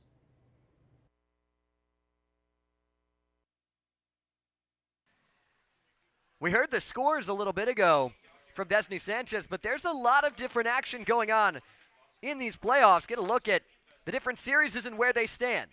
Zach, the biggest one is at YD, a top seed in the East, able to find a victory today after falling behind a tough loss yesterday. Able to erase that, though, the good win earned on the road at Stony Brook Field. That was a 3-1 victory. But everywhere else, you look and see the scores now. 2-2, Harwich and Orleans tied at 2. That's the Mariners trying to keep their season alive. Meanwhile, Katuitt out in front by 3 in the bottom of the 5th at Doran Park. And we know the score here with the Doors trying to force that Game 3 tomorrow. Michael Barnett is coming out, as you see, for another inning of work. Scout Updike's been working, so we'll see how long the leash is for Barnett, but you'd love if he could get you through this 5th inning. The fewer pitchers you have to use today before a potential winner take all tomorrow, the better. Absolutely. It's saving you the chance of not only helping you tomorrow, but again, the rest of the way should that happen. You got to save your arms. Unless you sweep, you don't get an off day. So you would continue to play baseball as soon as if, regardless the rest of the way this goes, whoever wins this series, if there's a game 3, there's no off day after you win that series. And if Katuitt holds on to that score you mentioned, there would be no off day for the other side either. Top of the order for Hyannis in the 5th. That means Zach Earhart's there. Earhart, Gazdar, and Smith. Back on the 24th of July when Hyannis was here, it was 5-1 going to the 5th. And the Harbor Hawks exploded. Cam Smith hit a 2-run homer to tie it before the Doors were able to respond and pull off the win. This time you're hoping it doesn't have to come to that. Not at all. And what happened in that game was the leash was a little too long there, we saw in that ball game from the starter. So you got to be a little careful here and minimize. This is the 3rd time through the order. An order that got 6 hits through the first 2 now. You got to be extra careful there if you're Michael Barnett. Starting out ahead in the count, that's the way to do it. Good take on the changeup by Earhart. He had a really slow start to the season, was ice cold, but really finished strong. Got his average up almost to 300. Had a chance in his final at bat to get to 300, but couldn't get it done. Finished at 297, but with 12 games left to play in the regular season, he was hitting 188. So that's quite a surge to finish it off. He's battling again. Worked exactly the same amount of strikeouts as walks in the regular season, 22 aside. Sinking out to right, Walsh trapped it on the dive, but couldn't catch it before it hit the ground. And yet another leadoff knock for Hyannis. 4 in a row of them, or rather 4 in a row with base runners starting off to lead off innings, and that's a scary game to play. But you can't really say too much about the effort there. That's a good spot. It's a pitch low and away from Earhart. He just goes down and gets it, and he doesn't really get it. It just kind of sits up into the air in a really tough spot. You have Walsh out there in right who gave a good effort there to lay out, but it's ruled a hit. Already 2 hits for John Gazdar on the day. He's been stranded on the base paths, yet to come around to score.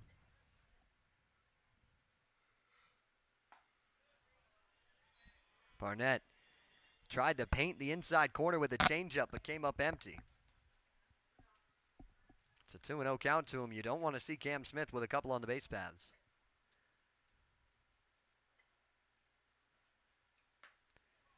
Big hack from Gazdar.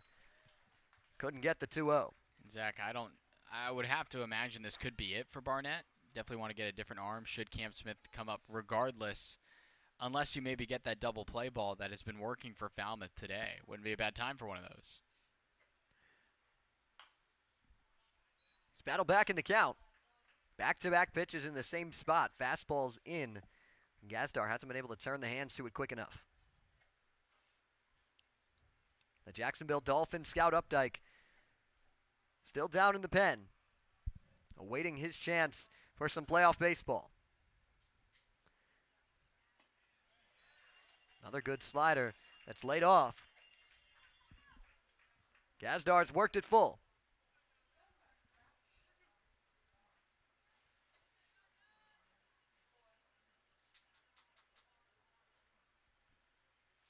The 3-2. Runner goes.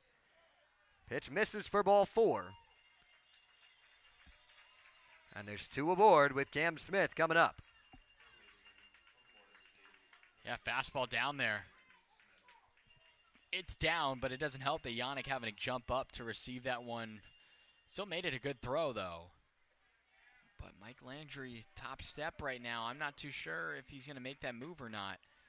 You might just trust that stuff that you've got multiple pitches to work with here. 3-pitch mix to the favor of Michael Barnett. Smith, a single in the first, but a double play ball in the third. Smith starts ahead. The Hyannis faithful getting loud. You can see and hear the cowbells coming from that side. There's a lot of that yesterday at McKeon Park, no doubt.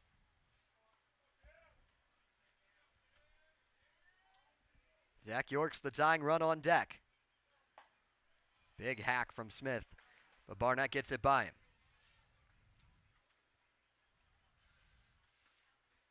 We've seen what Cam Smith can do all summer long against the Commodores. Michael Barnett trying to find a way through him.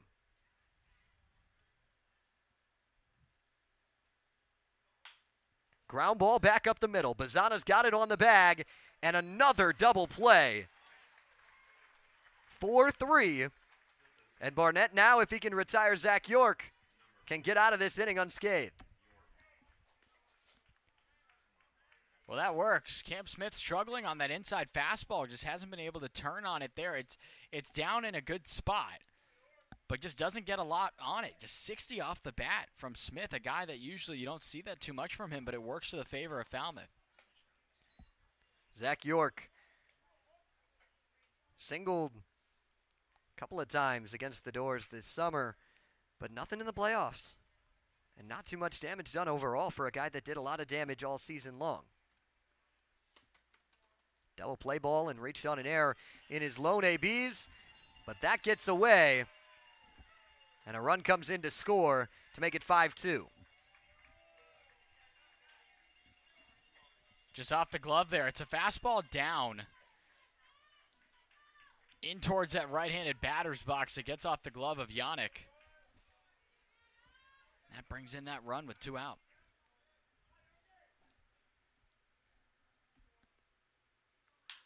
Ground ball back up the middle. Cade Clemens has it.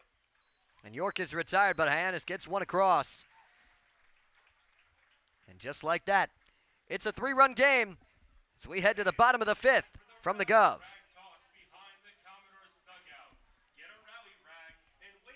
We've already seen what Travis Bazana has done tonight. The newly minted MVP, and Destiny Sanchez got a chance to talk to him a few days ago.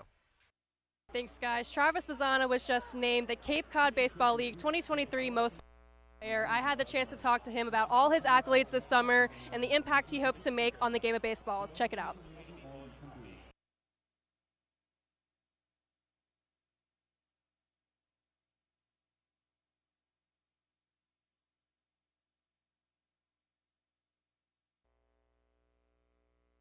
If you showed the 15, 16-year-old me like where I am now, it'd be like ecstatic. Well, everyone knows Travis Bazana. Deep drive into right.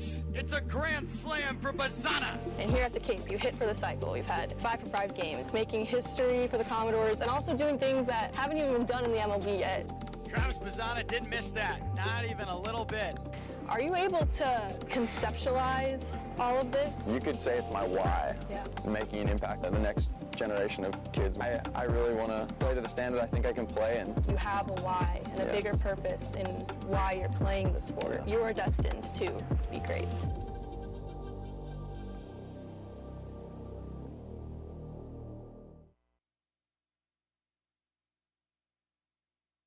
There he is, Travis Bazana. He can do it all in the field. He can also cheese for the camera a little bit. As we get back to action in the bottom of the 5th, 5-2, Falmouth in front, trying to keep its season alive for one more day, Matt. That it is. Good start right now through now the halfway point of this ball game. You get hurt there just a tad on that pitch that got away, but nonetheless, I mean, look, you have runs in every single inning. You're doing what Hyannis did to you yesterday, taking advantage of the Harbor Hawks and all these walks. 4 of them surrendered by Hayden Frank during his time, Zach, and that's not winning baseball. You can't do that, and right now the Doors are making him pay. And now the first full inning of work. On the mound for Ethan Lanthier starts with Barry Walsh. 5, 6, 7 in the Falmouth order. This Doors order has put up a run in each of the first 4 frames. 2 in the first, and then 1 in the second, third, and fourth. Walsh looking for his first hit. Line drive into the gap, and that'll do. He's got a shot to make it 2. He's pushing for it. And he's in there with another leadoff double. That's the 4th double of the game for the Falmouth Commodores, and they're looking good. The Doors hit 54 of them during the regular season, down to 7th in the Cape League in that number, but working today with that one, and it's a nice pitch. Just slider working back in towards the right, and he just stays with it, works with it, waits for it to come into his swing. belts that 198 off the bat. It's a nice job rounding it by Nick Mitchell out there in left, Zach, but got good speed out of the box and Barry Walsh, and he's standing at second.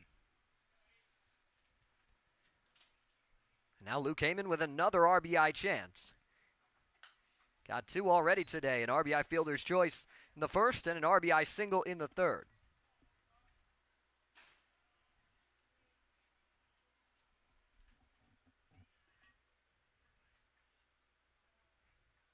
Florida Gator had a big year with that Florida team. Trying to keep it going. Played some first base, played some catcher, a little bit of DH. Now a 1-1 count. Yeah, 314 year for the Gators.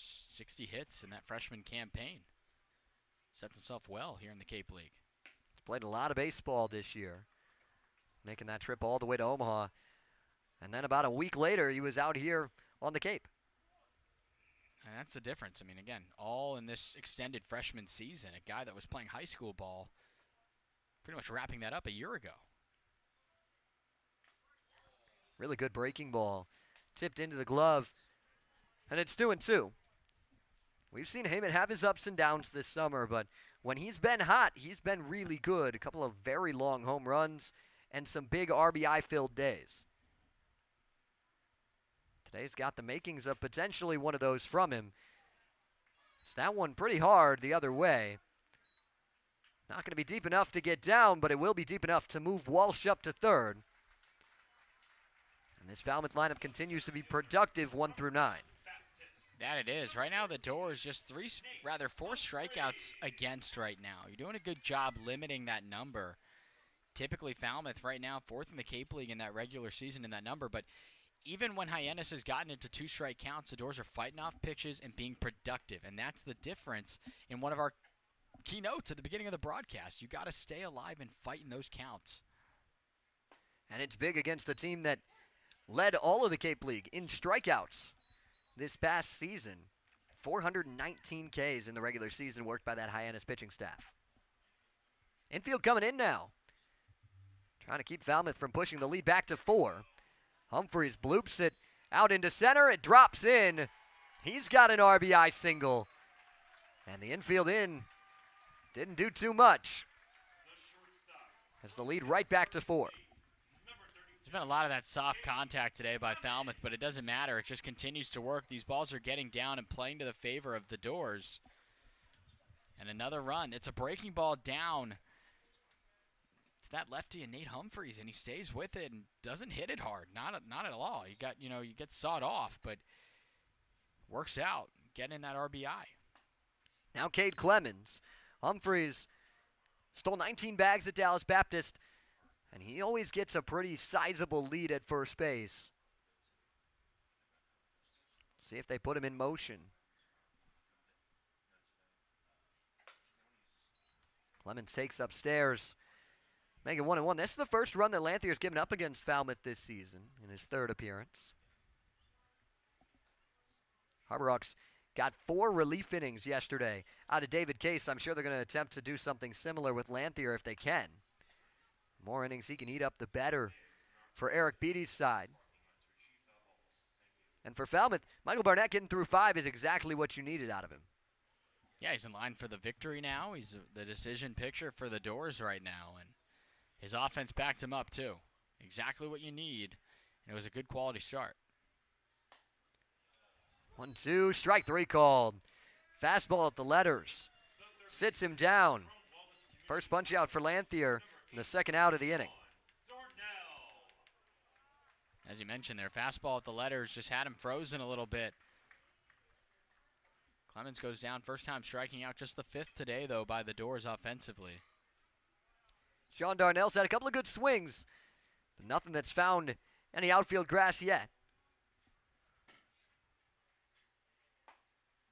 He starts out ahead this time. Good hitter from the left side, but definitely not a pull hitter. Hyannis is shifting him to pull a little bit, but a lot of his hits this summer have gone the opposite way. Starts ahead 2-0. Talked to Darnell a little bit ago about that, and he said that it's not really too intentional, but when he's swinging it well, He's hitting the ball a lot the other way, and we've seen it already on the summer. Just joined a couple of weeks ago, right before the All-Star break. Good fastball to make it 2-1 from Lanthier. Yeah, I like what I've seen from Darnell. He's been really, really solid. That 374 average at Wallace Community College earlier this year. Translating really well here for the Doors. Took a big hack at the 2-1, but nothing but air. 93 from Lanthier. It's 2-2. Top of the order looming on deck with Gavin Turley.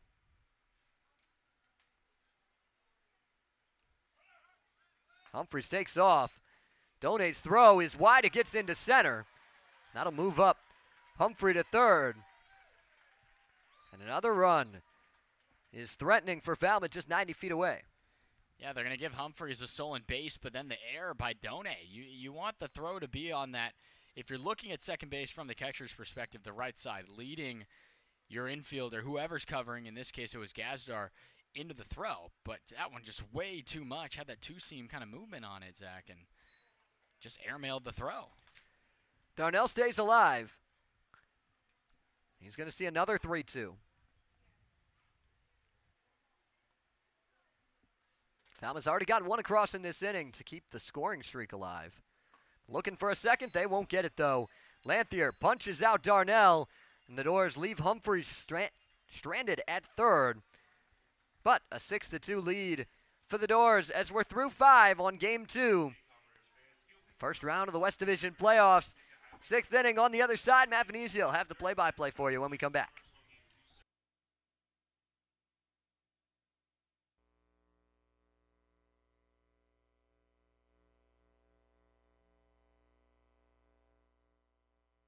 We're going to have to cut out like 85% of this, so my bad. Tab Tracy! Guy, you deserve it. I just think I deserve it like next week. For sure. Hey, Tab Tracy on the mic next week. That tomorrow. Bro, you put every ounce of your body into that one. You hit it. You hit it. I literally went like this. Gots. Is that Turley? Yeah. He has juice. Yeah, he's got stupid juice. So who's balling? Man, Travis Bazzano. Travis. Anybody else? else? Baller. Joey. Joey baller. Man, all of our all-stars, man. Facts.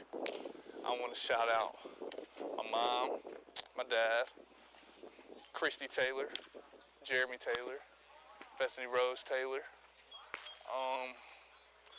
my granny, and that whole side of the family. I done made it on TV. Look at me.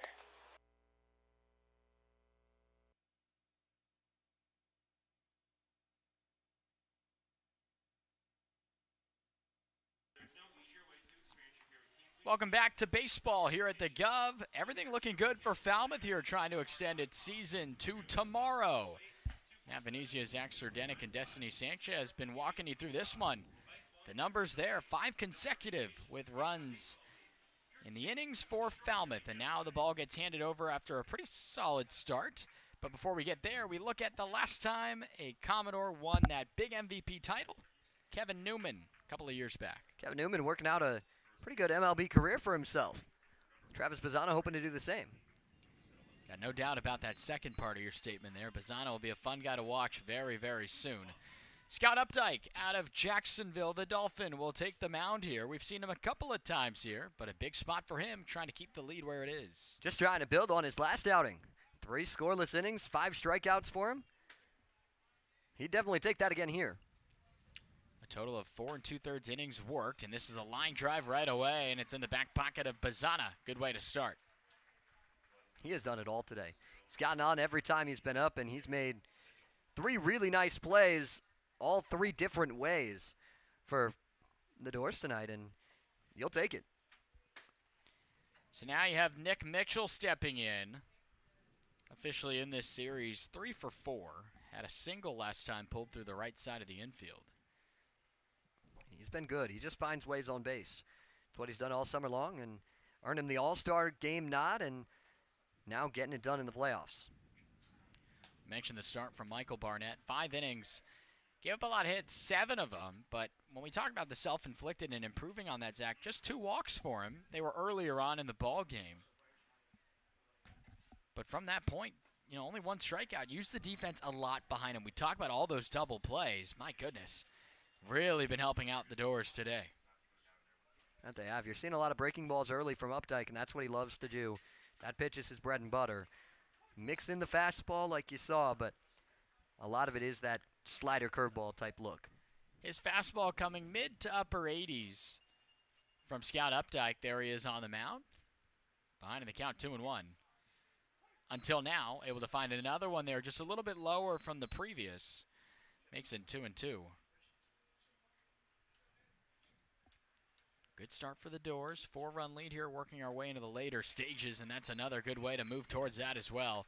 A swinging strikeout and coming all the way back into the count was Updike for the second out. He looks good. He's continuing to use all of his pitches and throw them for strikes for the most part, and that's what you're asking for. Now Eric Snow out of South Florida with 2 away here in the inning, and he sees a strike to begin. Had a big day for him yesterday. 3 runs driven in.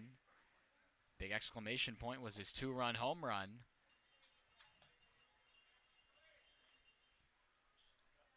But it's good to see the Doors quickly put that behind them here and almost do similar efforts here against these Harbor Hawks. You know, the Harbor Hawks started off the ball game yesterday with 6 innings in a row with runs. Had a 0 put up in the 7th and 1 more picked up back in the 8th. Now Falmouth trying to mimic that with 5 consecutive here with runs.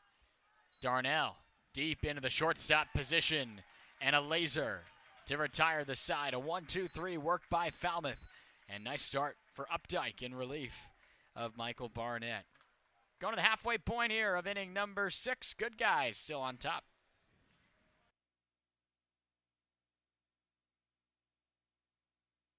The Falmouth Commodores have been part of the heartbeat of Falmouth since 1923. Thousands of fans flock to Guv Fuller Field each season to see future Major League ball players working to reach their dreams. All of this wouldn't be possible without the generous support of our sponsors. As a nonprofit volunteer organization, the Commodores raise funds to cover operational costs. Fans support the local businesses who back the Commodores. It's what community is all about. There are so many ways we incorporate our sponsors into the fun, whether it be banners, print ads in our program, mentions on public address and broadcast, as well as in-game experiences. So however you support the Falmouth Commodores, we thank you.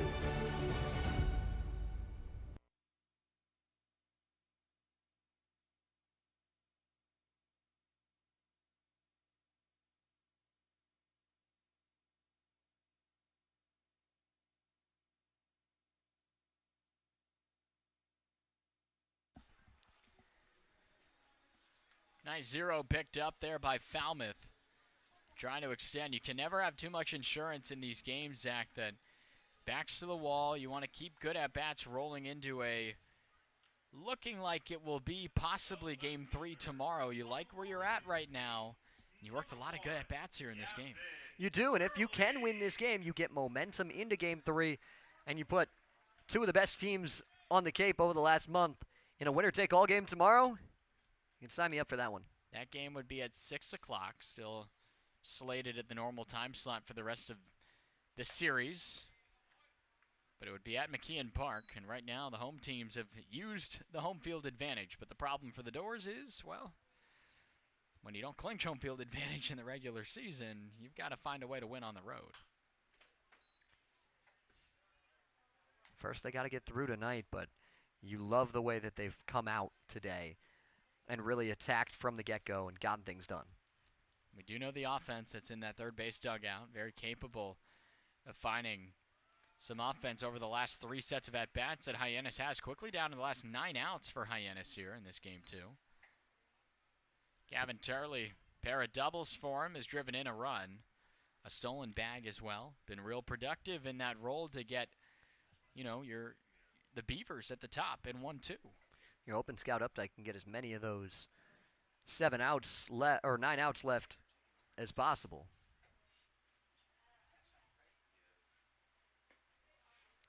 Cut and a miss. Turley going down, can't find that one. Deciding to pull the string was Lanthier for that first out. He's settled in. That's 3 straight strikeouts for him dating back to last inning. Looks good. You mentioned wanting Updike to settle in just a bit. This season with Jacksonville had 3 starts over his 13 appearances, so enough experience where he's relatively familiar with using length to his advantage. And that's a good sign if you're Falmouth. And he looked good in that last inning, going 1-2-3. If he can keep the pitches down and keep the batter's face down, that's ideal. Bazzana sawed off on that one just a little bit. Fastball middle at 92. And a guy of his caliber, he doesn't like to miss those pitches often. Now he's frustrated. He wanted to put that one over the wall in right center.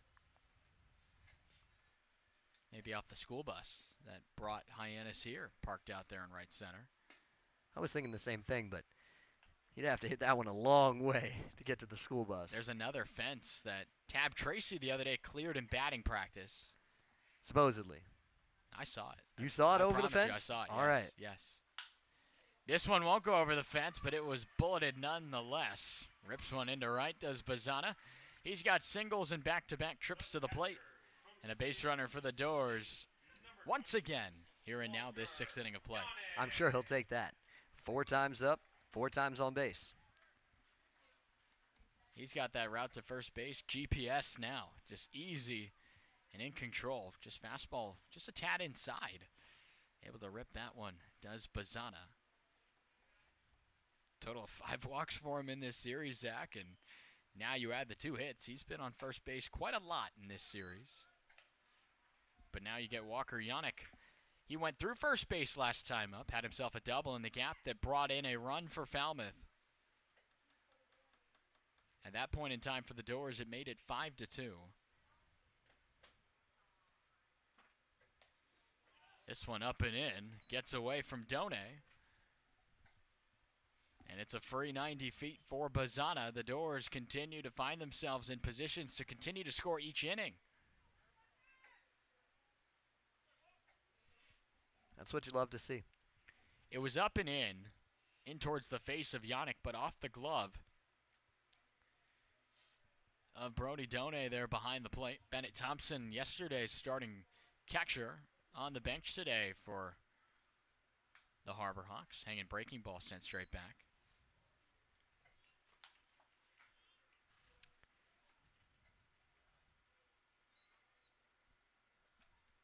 Yannick's last AB was a laser.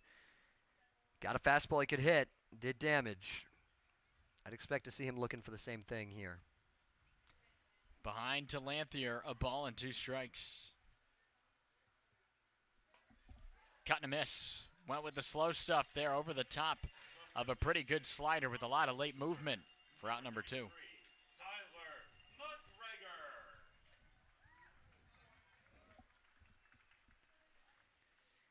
Presents a chance for the Northeastern Husky in Tyler McGregor. Has a base hit, rather a double, sandwiched in between 2 outs. But the first one was productive, a sacrifice RBI situation with the bases loaded for McGregor. As productive as a sacrifice fly gets, everyone on the bases was able to advance. You don't see that too often, Zach. You don't. That was just the start of what's been a day kind of like that. All over for Falmouth. The Doors matching the total that they had yesterday in the losing effort in Game 1. He had a lot of runs early, and then he picked up 3 in the 9th inning before ultimately falling. But again, whatever momentum may have been picked up there in the late stages of that 9th inning, you'd like to think have translated over here with the offense we've seen today. The 1-1. This one got a lot of plate driven out to right center, and a nice running grab by Zach Earhart to close the gap and take away extra bases from Tyler McGregor. That's the first 0 worked defensively against the Falmouth Commodores. But the lead remains where it is to this point. It's still 6-2 Doors after 6 from the Guv.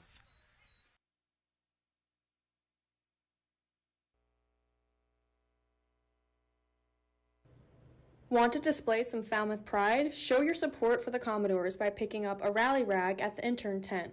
Rally rags are $2 each or 3 for $5, and you can wave them all summer long while you cheer on the team. Wear your rags to home games or raise them high to help us close the door on our opponents. Just make sure to get yours today. Supplies are selling fast. To the Guv here in the broadcasting booth. Matt Venezia, Zach Serdenik. We've heard from Destiny Sanchez just a little bit, and you've got the effort that I think was maybe the message after a pretty tough effort. I mean, it's one thing, Zach, to lose a playoff game, but the way it kind of went down yesterday certainly probably doesn't sit well with anyone in that dugout. It doesn't, and now you get a shot to bounce back. You get a chance to do exactly what you were looking to do and set it up to tomorrow. If you win today, nothing that's happened over the last 2 days matters. The only thing that matters is tomorrow. Comes down to a best of 1. Comes down to the best of the 9 innings you'll get at McKeon Park. Should be a fun one should we get there, but still the last third of this ball game to work with. You're looking at one of the best offenses coming into the playoffs. You got to limit what you're going to see from this group in Hyannis, and right now you're going to see 8-9-1 against Scott Updike, who in limited appearances has looked pretty good, does the Dolphins so far. He has. You love what you've seen from him, and if he can keep that going, he can give this Falmouth team a big boost and save some of the bullpen arms going forward. Brody Done will lead things off here for Hyannis. Working on an 1-for-2 day is Done to this point. Again, didn't start yesterday, but came in for a pinch hitting opportunity later in that ball game. Gets sawed off here. McGregor over the shoulder, and it got away from him. He's made a couple of those plays in foul ground, and he had that one, Zach. But on the tumble down, it just popped out of his grasp. Yeah, I don't know that he ever had it in the glove. He just had it with him. He kind of nuzzled it in toward his chest, and then when he hit the deck, see ya. There's no replay. I wonder if maybe if he didn't catch that, if he lands on top of it, could maybe sell it like, hey. Yeah, it was maybe. in the glove. I've seen some guys sell some plays like that. 1-1 now to Done. Popped off the glove of Yannick. Brody Done, now that we can tell you about him with his opportunity here. As you see a nice little baseball sky developing for us here. Gorgeous. Pretty. Done empty on that one. Done to this point now against the Doors this season, working on himself now a 5-for-20 against Falmouth. That home run you alluded to, first inning shot for him in the last matchup at the Guv. The 2-2. Big breaking ball, heads up. And it actually did graze the top of his helmet. And he works himself aboard. Another leadoff base runner. You put a pause to it in the 6th inning, the 1-2-3 that we had not seen yet up until that point. But prior to that, it had been 3 consecutive innings by the Hyannis offense where you had seen runs. And now it's Trey Lipsy who steps in.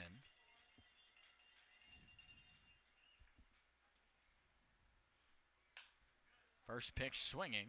Slices this one foul towards the visiting fan section gathered along the foul territory you see over there.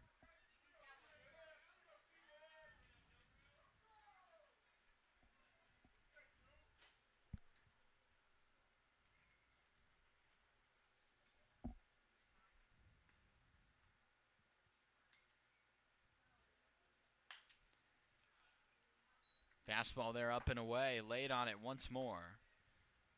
Lipsy falls behind, no balls, 2 strikes. Trey Lipsy, we saw him as a starting center fielder yesterday. Worked himself on 3 times in the game. Had himself a base hit in between an effort that goes down as a 1-for-3 day for the center fielder out of Ohio State. Defensive replacement into this ball game here now. It's a good leave inside. Takes Will Taylor out of the ball game. That was earlier in as a defensive replacement. But Doors here trying to find a put away. Try to find an out before you get 1-2-3 back up looming. The 1-2. Updike hasn't had that curveball yet. That's the same pitch that hit Rody Done on the top of the helmet. Just not getting the right spin on it.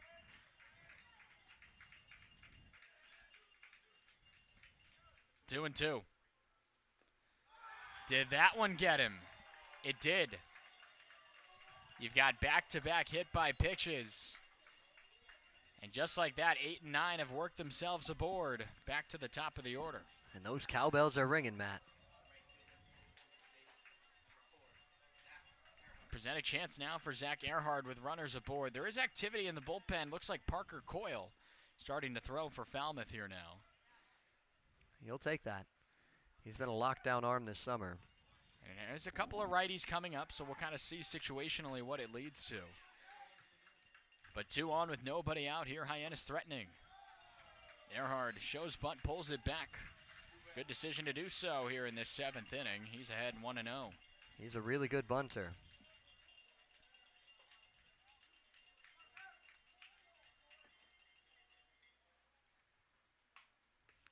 Gets a good one down here. The throw in time. That's a real nice play for Yannick, but the sacrifice goes down as a 2-3. The runners advance to 3rd and 2nd.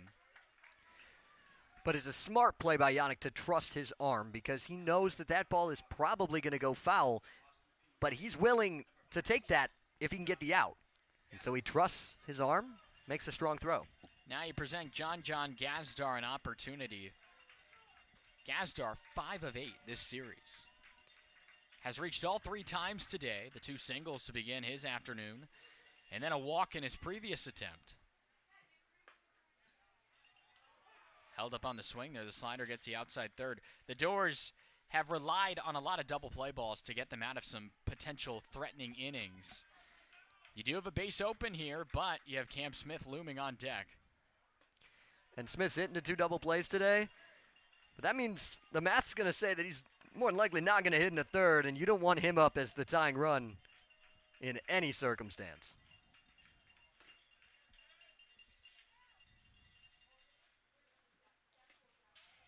Three consecutive sliders. You had a go effort on the swing and miss, or rather one that got the zone. That one a check swing previously, that was a ball. And now Gazdar lays off. Got the heater, and it's a base hit. The first of the 2 hit by pitches will score Lipsy to 3rd. And now you've got the tying run at the plate in Cam Smith.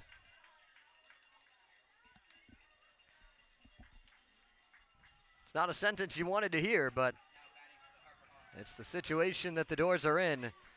Updike's going to have to find his way through it. Meanwhile, John Gazdar, a sizzling 6 of 9 in this series, Zach. He's reached all 4 times out of Austin Peay State. The shortstop has had a series to remember. The slider to Smith off the plate, and once again, Updike working from behind here.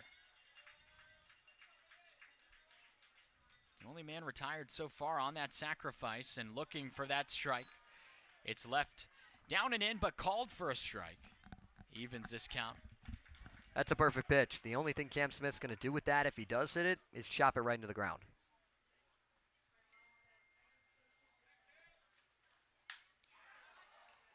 Breaking ball outer 3rd. It'll hang up for Humphreys. And the throw will go to the cutoff. Lipsy's in. And the second hit by pitch comes in, and Cam Smith drives in another run. That's his 2nd RBI this series. And just like that, a pair of runs so far this inning have made it just a pair lead for the Doors. It's 6-4. It's kind of close, but that's a good slider from Updike. Smith got that off the end of the bat. If it doesn't have as much late movement, the ball's probably over the fence. Out number 2 now presents Zach York an opportunity. York today, couple of ground balls, but he was able to reach on a throwing error from Cade Clemens at short. But looking for his first hit still, 0 for 7 in this series. Breaking ball there, stays a little bit inside. That was that curveball that you were talking about. Better pitch, but he just stays a little in. Beg your pardon, the changeup on that one in. Fastball outer 3rd.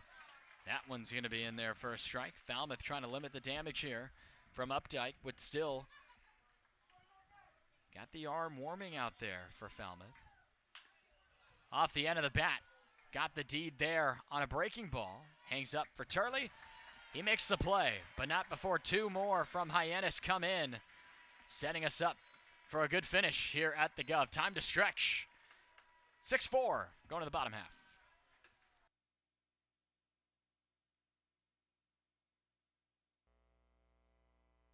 Are you looking for that perfect pregame meal? Supreme Pizza has you covered. Its extensive menu has everything from pies and calzones to salads and subs. And with its online ordering system, delicious food is just one click away. It's an honor to support the Cape Cod Baseball League. Supreme Pizza is open every day of the week. Order online or stop by their store, located at 147 T-Ticket Highway, and try a slice today. Stand beside her and guide her through the night with the light from above.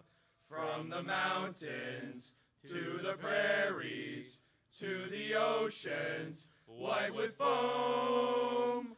God bless America, my home, sweet home. God bless America, my home, sweet home. Oh yeah. Let's go Doors!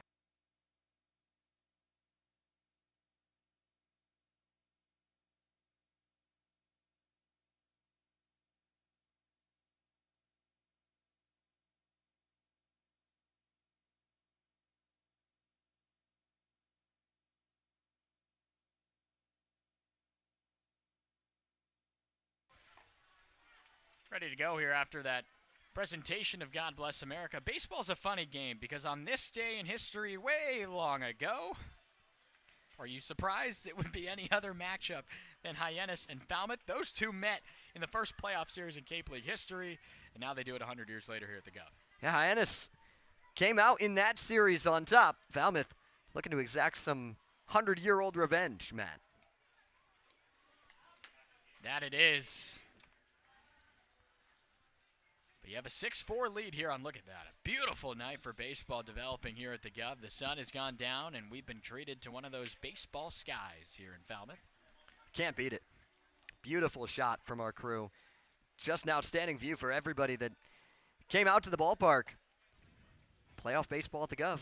Travis Pizzana drinking up for all those trips to first base. Got the singles, he's got the pair of walks. But the Doors will send 5, 6, 7 to the plate here in this bottom of the 7th. Barry Walsh, nice double for him. He came around to score on that double that he had. It led off the 5th. He'll lead off the 7th here in this West Division semifinal matchup here with Falmouth and Hyannis. The Doors trailing 1-0, trying to force a pivotal winner-take-all Game 3 tomorrow evening at McKeon Park. The Hyannis side was really loud in that last inning, and the Falmouth side responding here, making some noise down that first base side. Crowd getting into it. Good shot by our crew here. A foul ball by Walsh, and then he takes that one 92, just down on middle for the outfielder from Boston College. About that crowd, not a surprise that the man getting them to their feet is Jacob Smith. Really good breaking ball there. Good leave on that slider. Spinning at 2,400 on the spin rate. Another inning, meanwhile, out there for Lanthier into the 7th inning now. He came in during the 4th to pick up the final out. Was able to do so on a ground ball out to second. Walsh stays alive. Barry Walsh yesterday for Falmouth went 0 for 3. Today has himself a hit in 3 tries.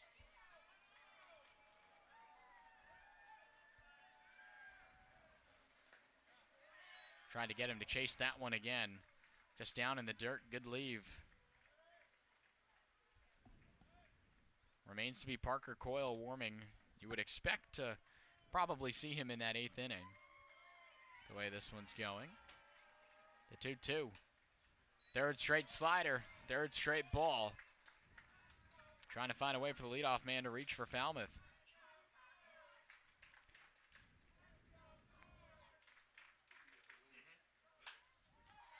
Extends to the opposite field, but it'll get foul.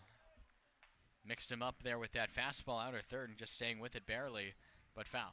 That's a good pitch because Barry Walsh has got to be thinking fastball. The first two were heaters, the next three off speed, but all of them balls and none of them close to the zone. So you had to think he was going back to the heater, but it was really well located on that outside edge. Crowd getting into it here at the Guv. Full count pitch from Lanthier. Swing and a miss. Went with the hot stuff and back-to-back pitches. Good location for a swinging strikeout to begin the bottom half. Lanthier showing why this Hyannis team was the best in the Cape League at picking up punch-outs on the mound. He's got 5 of them in relief. 9 in total in this ball game now. Worked against Falmouth. Yesterday, the Harbor Hawks pitching staff only had 6 in the effort, but it's only the number on the big board that matters. And it was Hyannis on the right side of it yesterday after 9 innings. Through 6.5. Right now, you've got the Doors where they need to be. Fastball down the middle taken by Heyman. He's had himself a good day today. Productive at-bats in all 3 trips to the plate. 2 runs driven in on a pair of sacrifices and a base hit single.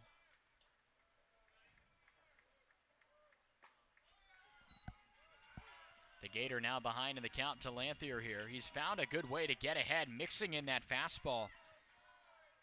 Maybe when hitters just aren't expecting it, I'm not too sure. That's a couple of times we've seen now Walsh and Heyman fall behind that pitch. Just barely staying with that slider. It's got good late life, and it's coming in the low 90s. It's moving, and these guys are just trying to time it up. He's a guy that's gotten better the second time through the order against Falmouth. Fouled straight back. Off of our home plate umpire, John Budka. He looks to be all right, taking the mask off and adjusting his cap. Also ricocheted off Brody Done. He takes himself a chance here to put his equipment back on here, and we'll keep going here at the 1-2.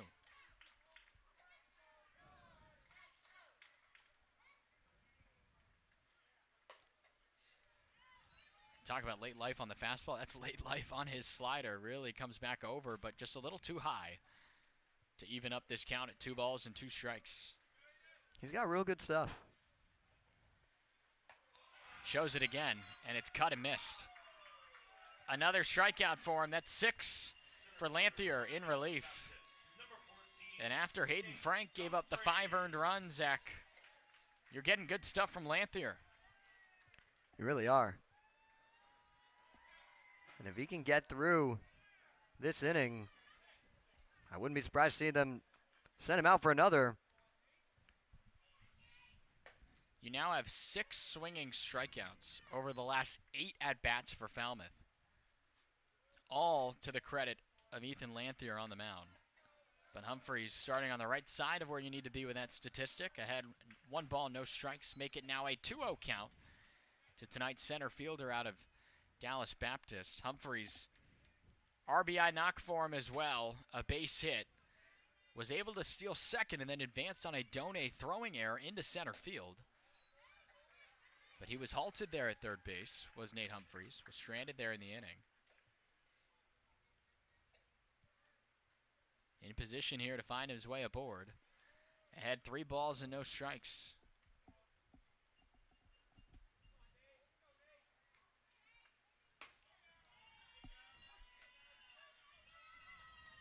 Lanthier back into the zone. We'll check on the scores around the Cape at the end of this inning, but a couple of teams Cape League wide trying to force that game 3. Humphreys sawed off here, and Lanthier recovers after falling behind 3-0. Works himself a 1-2-3. A 0 put up after Hyannis scored 2 in the 7th. We go to the 8th. With a 6-4 ball game here, it's getting close. We know the score here. Let's check on those playoff matchups with Destiny Sanchez with scores around the Cape. Some scores are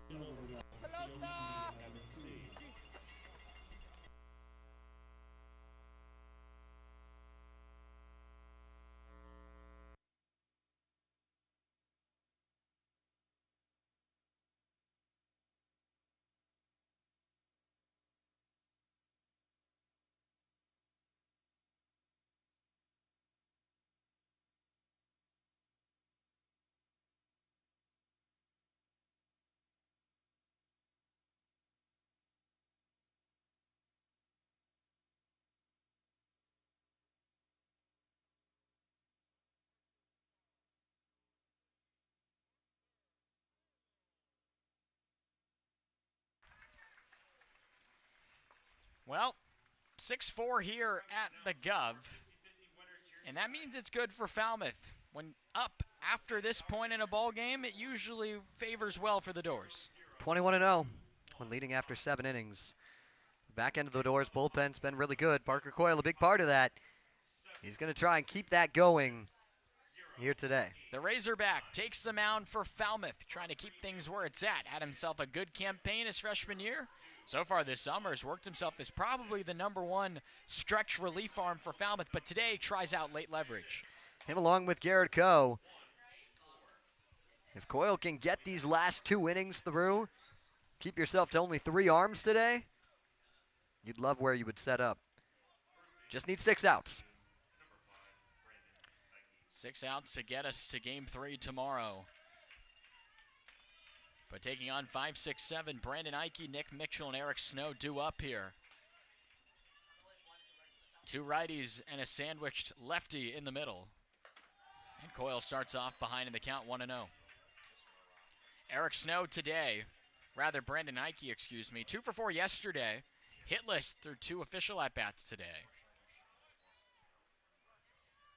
With Falmouth on top 6-4. Hyannis 4 runs on 8 hits and a mistake in the field. That was the catcher, Brody Done. Falmouth 6 runs on 9 hits and 2 errors for the Doors.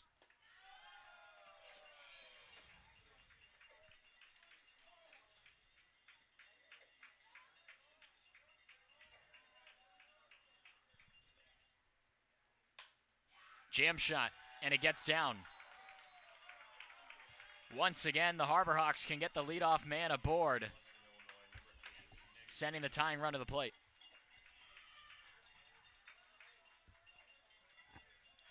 Here we go. You wanted playoff baseball, you wanted high stakes, high leverage, you're going to get it tonight.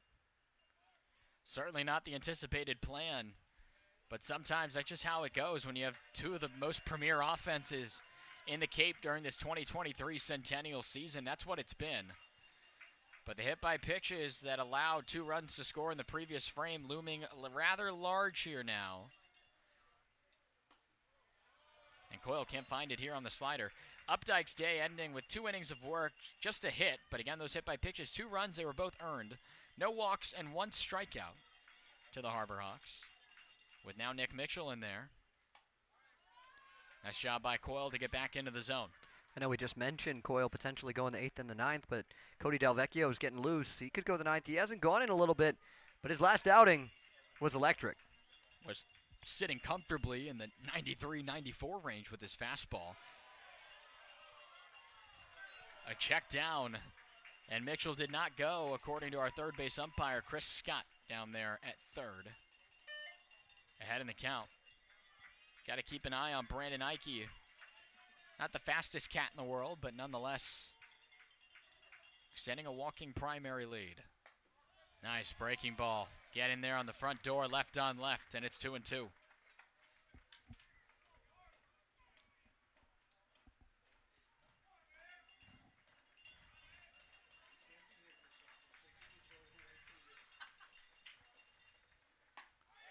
Trying to paint the corner. And can't do it there. That one just a little bit off the plate, a ball or 2 off. But a decent frame job by Yannick. Yannick was set up outside. They threw it right to the middle of his body. It looked real good, but it is off the plate.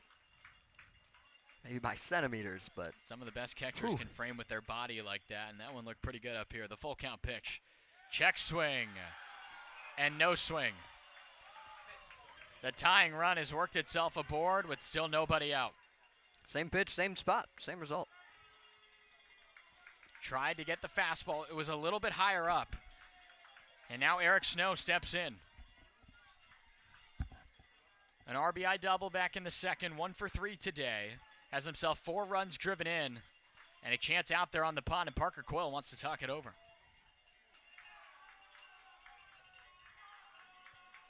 If there's anybody that you'd want on the mound in a spot like this to find their way through it, I think it's Parker Coyle. You trust where he's been. Well, partner, both sides getting into it now in response to the Falmouth cheers in the previous half inning. To the tune of "Let's Go Hawks" coming from the left side of our bodies here, and those cowbells, my goodness. starting to ring. But it is the South Florida Bull. Eric Snow standing in as the go-ahead run. Shows bunt and does get it down. The throw on the inside part of first base there. That's the second time we've seen a sacrifice bunt like that, and it works. Third and second with one away for Brody Donay. And both times in the last inning, those guys came in.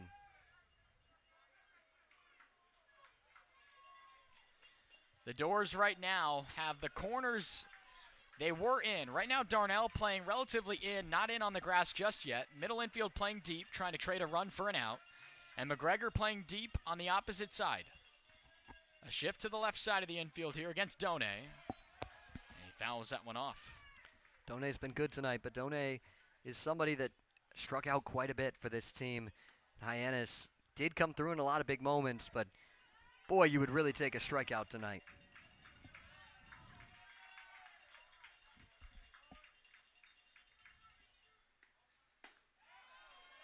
Fastball, a little low.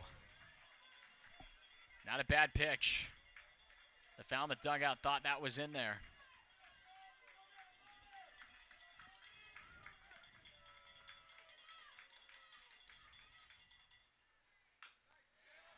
And he chops it foul. It's a nice response. Comes with the slider in the zone there, Zach. He's had a lot of... His soon-to-be matching battery not behind the plate tonight, and Luke Heyman, he's designated hitting for Jeff Trundy and the Commodores. But it's Yannick behind the plate, trying to help out here behind. 2-2. Swing and a miss. Got him with a fastball inside, and a big second out picked up by the Doors.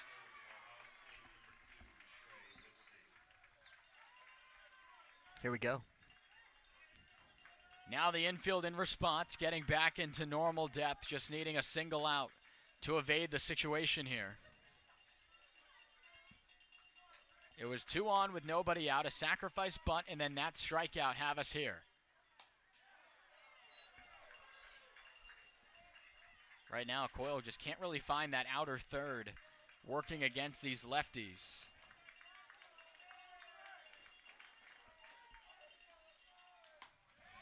There's the fastball for strike one.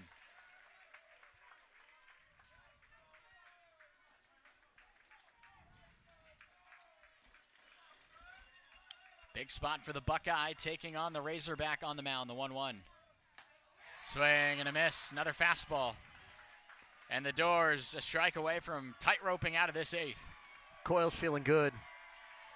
He's ahead in the count. He can go to a lot of different stuff. He can go back to the fastball. He's gotten some late swings on it. Can also try and drop that hook. The 1-2. Didn't get a lot of it. It's blooping into left, and it gets down. The Harbor Hawks have tied this game on a pitch off the end of the bat, and we're all square at 6 in the 8th inning. Perfect pitch. Can't do much else.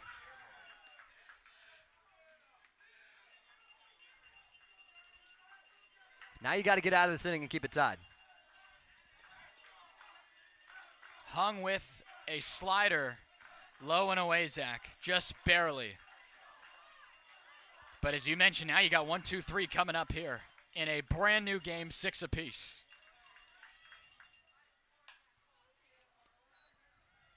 Got a foul ball in the first one to Earhart, back to the top of the order. Earhart today working on a 1 for 3 officially, has himself 3 hits in this series.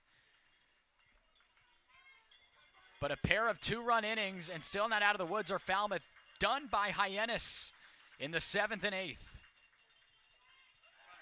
Going on an inside throw, and it gets away. Off the glove of Yannick. And now the go-ahead run could score on a base hit.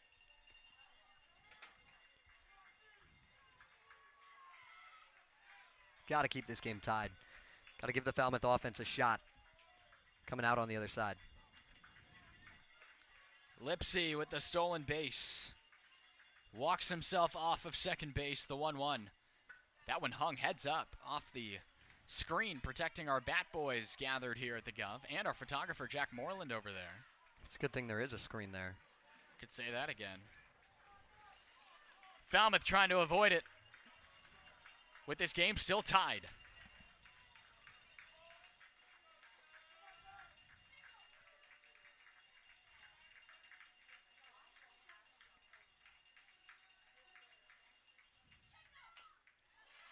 Just barely fouled off.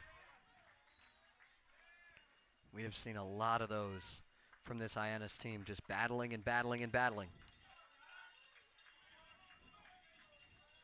A 6-2 Falmouth lead has been erased. All in the matter of not even 2 full sets of at-bats from the Harbor Hawks. That one's inside. The throw down. No tag. Lipsy swipes another. He got a really good jump, but that's a good throw, and the ball beat him there. Darnell just didn't catch it cleanly and couldn't put the tag down. Still got 2 strikes and 2 outs, though. You have to work on the batter, Zach, but how much does the effect of these wild pitches and pass balls come into play? Just can't happen. Yannick's got to be a wall.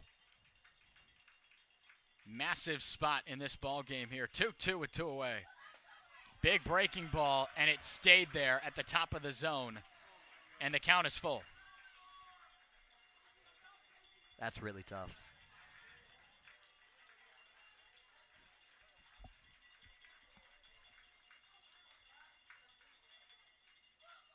And he nearly hit him. It's a ball inside. You had an open base, but now you're starting to see the part of the order that you do not want to face if you're Parker Coyle. Well, you get John Gazdar up 6 for 9 in the series, and he hasn't been retired tonight. And Mike Landry's going to make that move. Parker Coyle nearly got out of it, but it appears Cody Del Vecchio might come in. No official move just yet, Zach. But you'd have to think right on right that the move could maybe be made, and now it is. Parker Coyle got 2 outs, but not that third one. As 2 come in on a Lipsy 2-run single, it's Cody Del Vecchio out of UCLA to try to keep this tied when we come back.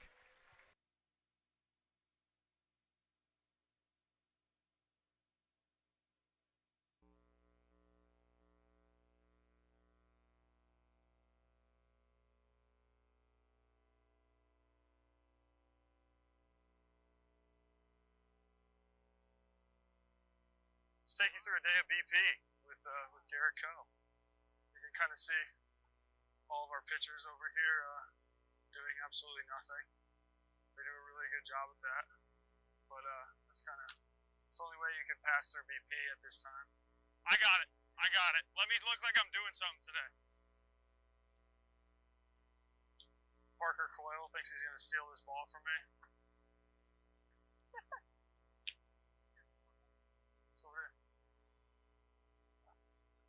So yeah, it's a whole bunch of messing around out here. Yeah, I like to think of myself as a multifaceted athlete who can play in the outfield, the infield, on the mound. I have a catcher's mitt. I'll get behind the plate. It's all about being versatile. All right, now we're working with fire. We got a first base mitt. We're gonna show just the other perks of being Garrett Coe. Coach Brian's trying to mess me up right now. He's trying to see if I can look bad on camera. I'm not gonna let it happen. Not today. Not while I'm in the limelight.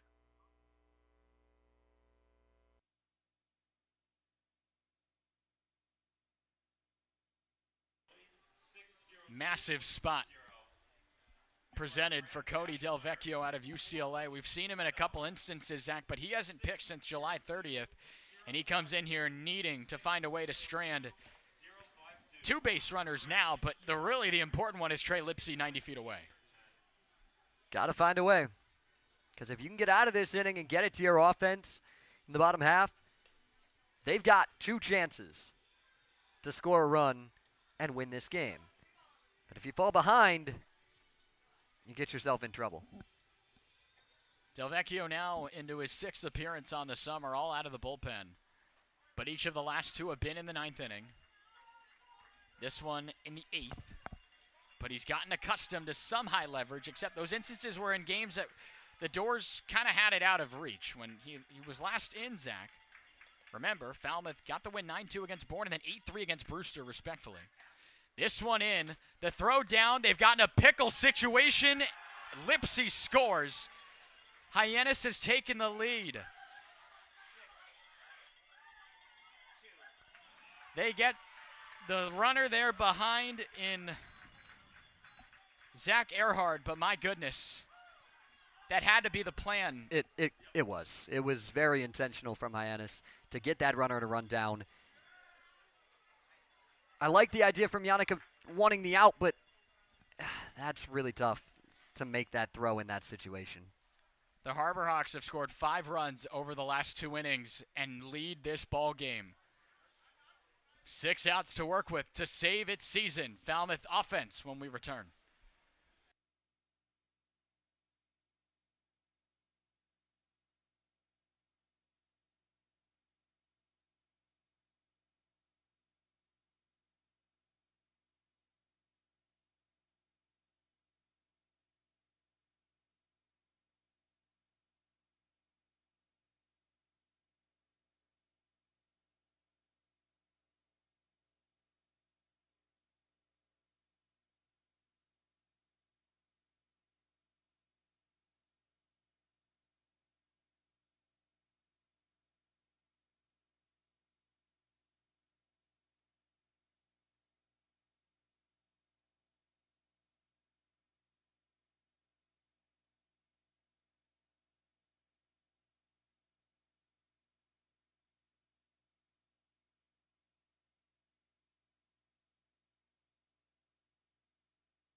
The game is flipped on its side, and the Doors will have to battle against one of the best arms in the league in Cade Obermuller. Cade Obermuller has been outstanding. He was spectacular last time he pitched here at Guv Fuller Field. He went 2 innings, the 7th and the 8th, back on the 31st, and he left the game with a 2-run Hyannis lead before it was blown in the 9th. I don't think they're going to make that decision again. I think Obermuller is going to go for the last 2. He's 2-0. The 2.11 ERA on the summer, looking for his first save. He sees Cade Clemens out of Pittsburgh State first here in this 8-9-1 due-up. Starts off the plate here. After the Doors scored in 5 consecutive innings, you've gotten 2 zeros, and they look rather large here compared to the 5 runs over the last 2 sets of at-bats from the Harbor Hawks in this ball game. Obermuller, the lefty out of Iowa, finds it in there for a strike. You mentioned the work he had done so far against Falmouth this season. That last outing looms really large, but found 3 strikeouts with that interesting almost half-quarter slot release that he has. He runs that pitch inside to Clemens to make it a 2-1 hitter opportunity. And he doesn't walk many hitters, but he has struggled to locate here at Guv Fuller Field. He's walked 9 on the summer, 5 of those in the 2 meetings here.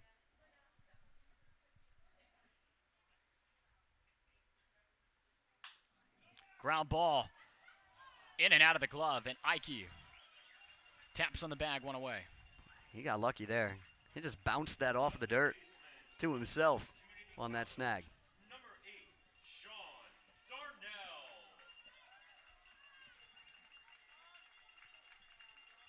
Luckily, given the situation, Falmouth has the tying run in the box. You have yourself a situation, and you will see 1, 2, 3 for Falmouth one more time, at least, before this one's decided. And Darnell, the next man in, and he comes up empty on his first offering.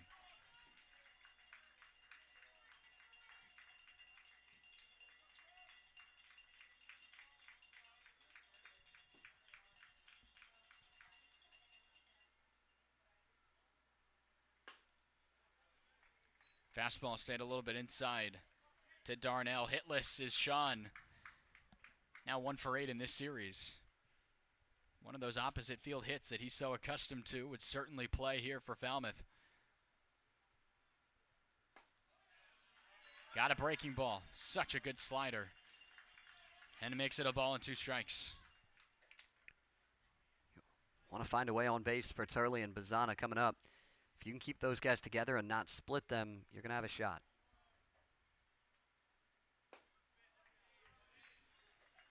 That one by half a baseball. Stays out of the zone low. That was a really good pitch and a tremendous take. We talk about the consistent strike zones. For the most part, John Butka has lived by those close pitches, staying off the plate, like we saw yesterday from David Martinez. Yanked the fastball there, though. 93, the hottest we've seen from Obermueller. He's adjusting right now that spot in the mound. Just maybe fixing where he's landing, I would guess. But awaiting on deck in the 3-2, it's Gavin Turley.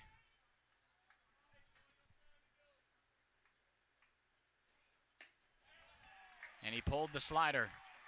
The tying run is on first base. And the go-ahead stands in as Gavin Turley. Well, you don't like the situation falling behind, but if you've got a spot with the go-ahead run coming up, Turley and Bazana and Yannick is the 3 that you want there.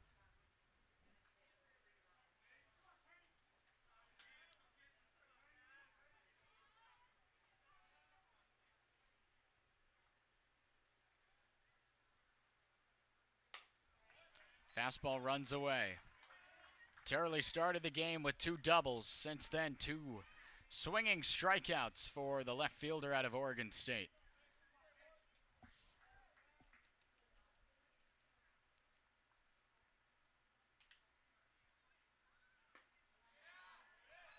That one stays off the plate. Trackman said it was a strike, but it works to the favor of the Doors. 2-0. Hitters count to a real good hitter.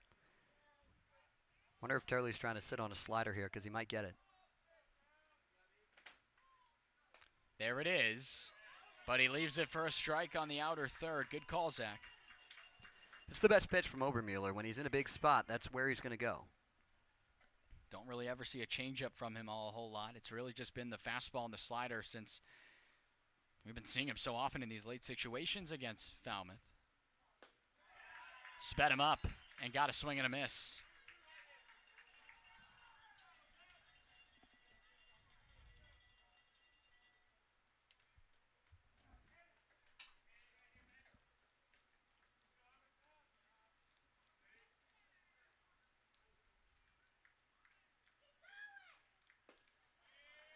Slider a little too low. And it's another opportunity now, another full count and back-to-back after that ground ball to begin the inning, Zach. Went with that slider. I think he's going to go fastball here. He's thrown a couple sliders. He hasn't found the bottom of the zone. Going to try and speed him up. He does, and comes up empty, does Turley for the second out.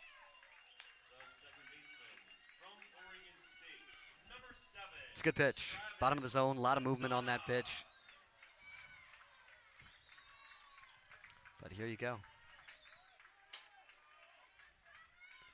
The outfield being adjusted by Eric Beatty right now with those hand signals. Hand behind the head means get back. And that's how they have him shifted with a favor to the right side. Yanks the slider on the first one. Bazana today has reached all 4 times. 2 walks and 2 singles. Officially 2 for 4 in this series. They're going to be extremely careful with him here. Walker Yannick's a real good hitter behind him, but they don't want any part of Travis Bazana in this situation.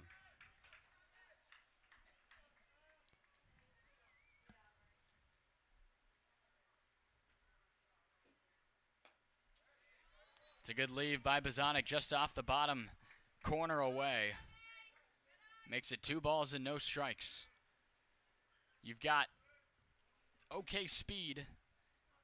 Standing at first base and Sean Darnell. Should anything, maybe find a gap from Bazana. There's the fastball. Bazana took it.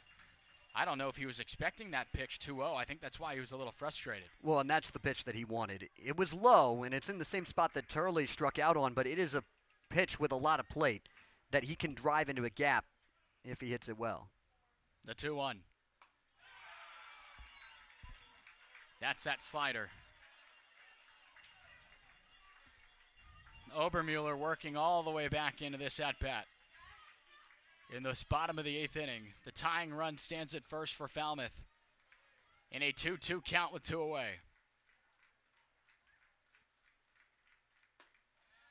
Down low, makes it full, 3 consecutive full counts. And now Sean Darnell will be on the move. To the tune of some MVP chants gathering here at the Guv. The biggest pitch of the season, the 3-2. Off the end of the bat, and it's going to get down into left center. They're on the corners with Darnell moving on the pitch.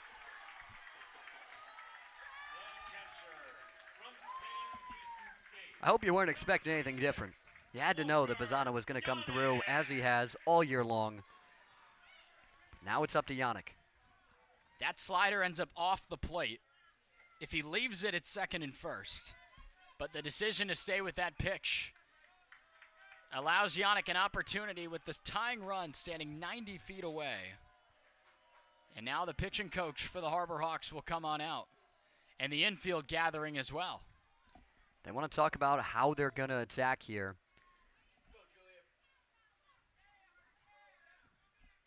You have Yannick stepping in. Another righty in Barry Walsh, or rather, excuse me, Tyler McGregor, the lefty, is on deck. You don't want to walk in here, though. Yeah, I don't think you would. Because that would put the tying, or the go-ahead run in scoring position. Yeah. And a go-ahead run with elite speed in Bazzana in scoring position, too. Although I wouldn't be surprised to see Bazzana take second for 2 reasons. 1, because you want him in scoring position and he's fast. 2, because I don't know that Hyannis can throw it, because they're not going to want to risk the same situation that just happened to them on the other side. That would be a worse situation than they have themselves in right now, with you bringing a run on a throwing mistake again, and then Bazzana would probably be on third. Well, I meant the situation in the last half inning, where you get the runner stopped in between the base paths and the run comes across before he's tagged out. Oh, that one too, yeah. We'll see if any antics are being on here by the Commodores, if Bazzana maybe tries. But it is Yannick stepping in now, working on a 1-for-3. He went fishing for that fastball down.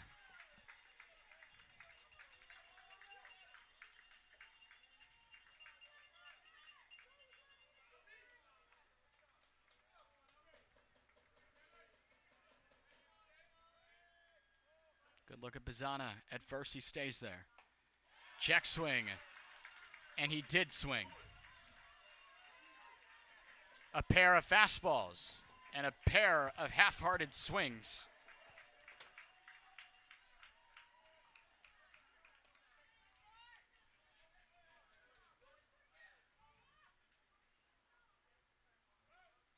Bazzana going, and on the pitch, it's fouled off. Tried to work him backwards with a fastball just up on middle there. That's in a really good spot for Yannick. You get 2 fastballs on the first 2 pitches. He doesn't seem confident.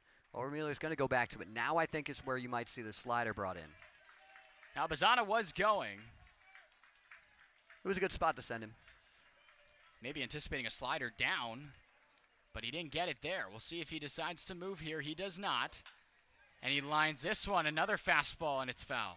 Playing a dangerous game, continuing to throw the heaters, but Walker Yannick's thinking the same thing. He's got to be expecting a slider at some point, and the more that Yannick's thinking about it, the less likely he is to hit that fastball. He's been behind on the last 2, but just enough to still make contact. And we'll do it again. Another no-ball 2-strike. Bazzana on the move. They let him go. Does Done. And anything through would most certainly give Falmouth the lead. And that's what we talked about with not wanting to risk a situation similar to what we saw in the top half. There's the MVP, Travis Bazzana.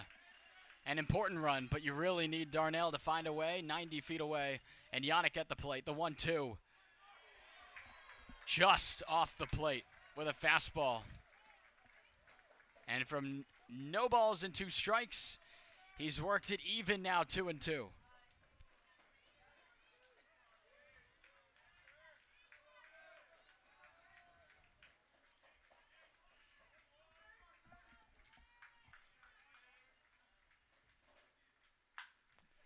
Chops it, but foul. Out in front of the slider that you were alluding to, Zach. It's a real good pitch. And in the big spots, that's where he's going to go. Yannick working a really nice battle. Has fouled off several pitches in this at-bat. Couple of fastballs. The first time he's seen the slider. And then leaving a couple out of the zone. The 2-2 from Obermueller. On the ground to second. With time. And the Hawks strand the runners.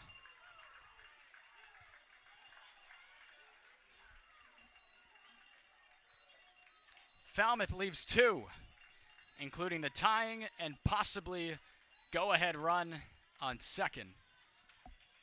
And now the Hawks have a chance for insurance going into the 9th inning, with it still 7-6 for the visitors.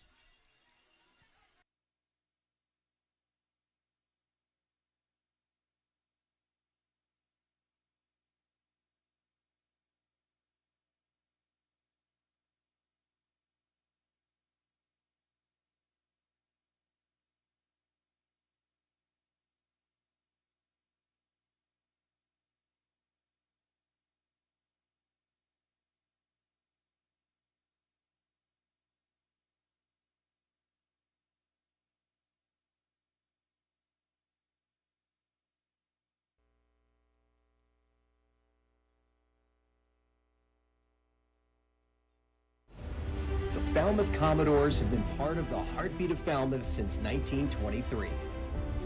Thousands of fans flock to Guv Fuller Field each season to see future Major League ball players working to reach their dreams. All of this wouldn't be possible without the generous support of our sponsors. As a nonprofit volunteer organization, the Commodores raise funds to cover operational costs. Fans support the local businesses who back the Commodores. It's what community is all about. There are so many ways we incorporate our sponsors into the fun, whether it be banners, print ads in our program, mentions on public address and broadcast, as well as in-game experiences. So however you support the Falmouth Commodores, we thank you.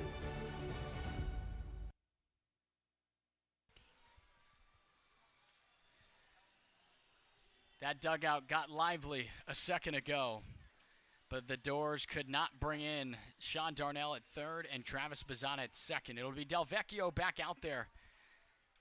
And because of that big inning, Zach, you're going to see 2, 3, 4 for Hyannis here with a chance to add on insurance. If you can shut this down and keep it at 1, you're going to give yourself a shot. But, man, you would have liked to have found a way to bring runs across when you had Turley, Bazzana, and Yannick up in that last inning. And it's John Gazdar, of all people, to lead off. He has been the toughest out in this series single-handedly. Has reached in 4 consecutive. Something about the 2 spot. Either side for both teams.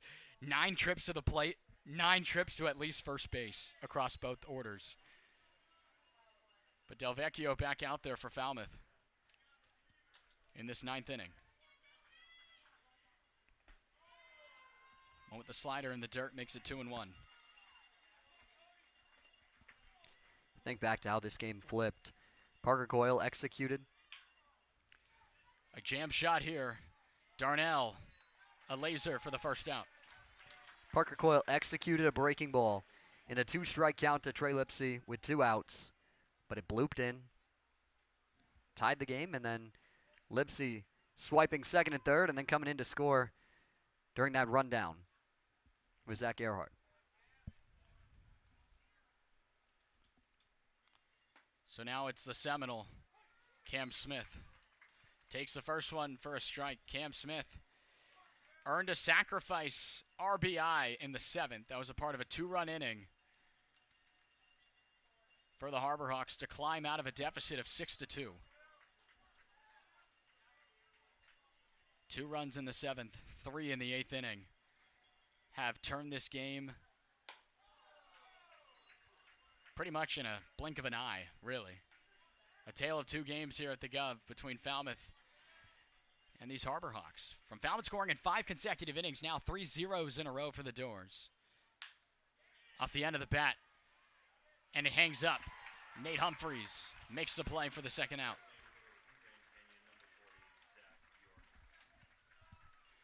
That's a real good slider there to get that result. Good stuff from Del Vecchio.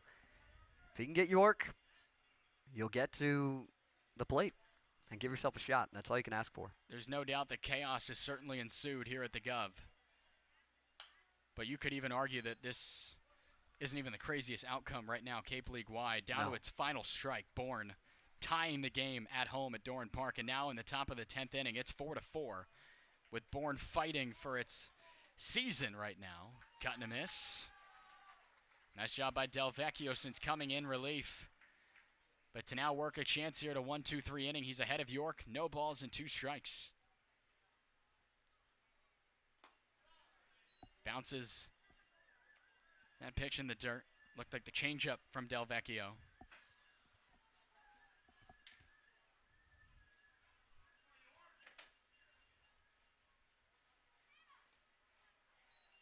Makes it 2-2.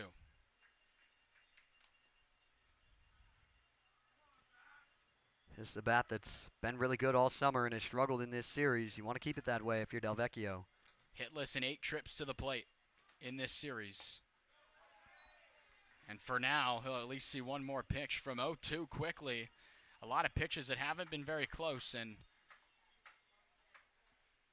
you have Brandon Ike waiting on deck. That's a good pitch by Del Vecchio to come back with the fastball. The Orleans Firebirds get the win on the road at White House Field to take down the Harwich Mariners. To eliminate Harwich, Orleans will wait the winner of a Game 3 decision tomorrow, as this one's skied. Maybe in play for Darnell. Gets foul. YD on the road. Getting a big win at Stony Brook Field, 3-1 after a demolition yesterday, losing to Brewster. Game 3 tomorrow. Falmouth now. There's still plenty. Obviously, there was a lot of baseball at the time, Zach, but was looking like it was on its way to finding a Game 3, and now major work in the 9th inning. You're going to need at least one.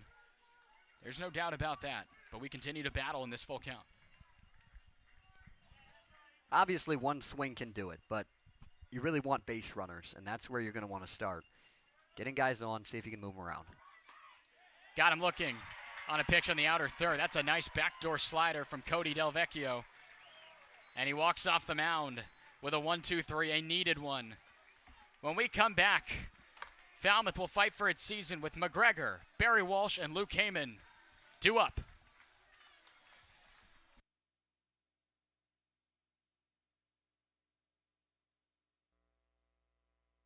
You could have a future big leaguer in the family. Become a part of the Falmouth Commodores community by hosting a player for the summer.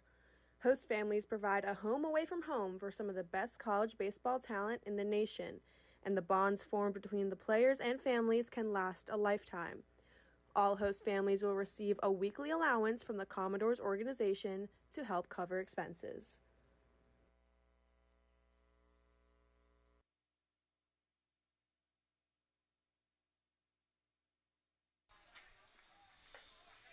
Rally towels are out. I don't see any rally caps gathered there, but that could certainly work. What a game.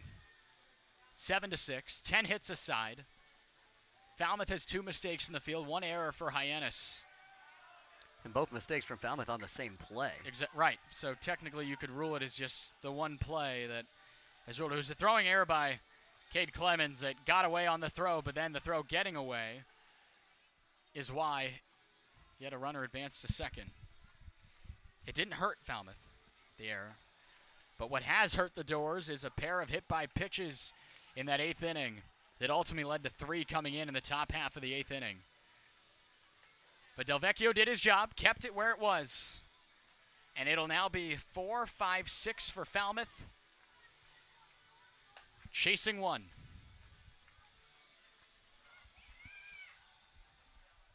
It's going to start with McGregor. Find your way on base.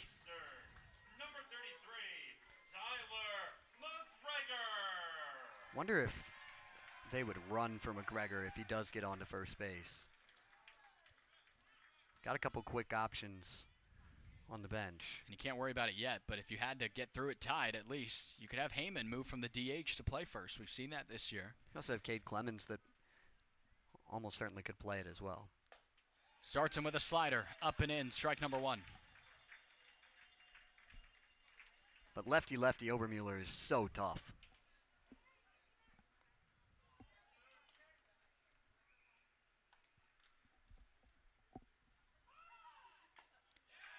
Couldn't get the fastball, and it's 0-2.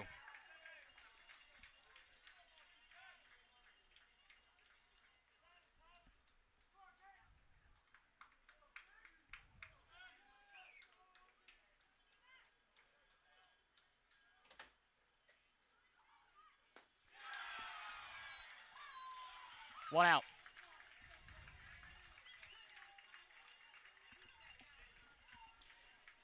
Got him to chase a real good slider left on left. And that's the first out. And hang on. Eric Beatty's going to make a move to the bullpen. Wow.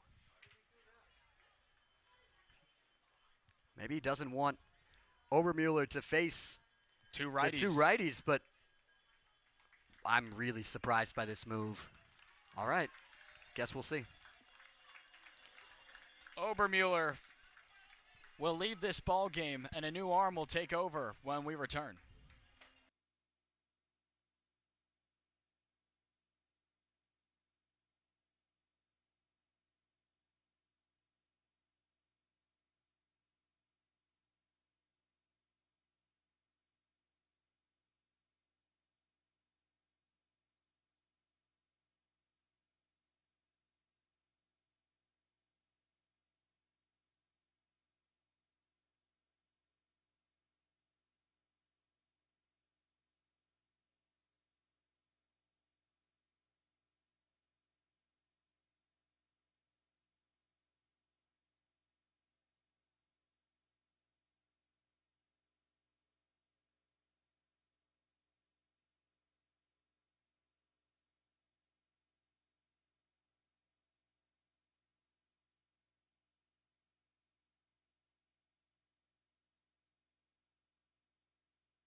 J.B. Middleton is the same arm that surrendered all those walks, Zach, after those strikeouts to begin the ninth. The last time Hyannis was at Guv Fuller Field, and now he takes over here, needing 2 outs to move the Hawks to the Western Division Finals. And his first pitch is cut on and missed by Barry Walsh. He's got really good stuff. Fastball in the low to mid-90s, a good breaking ball to play with it. If he finds the zone, he's really tough. A slow chopper. Went with a slider, and it comes in real good right there. Makes it 0-2.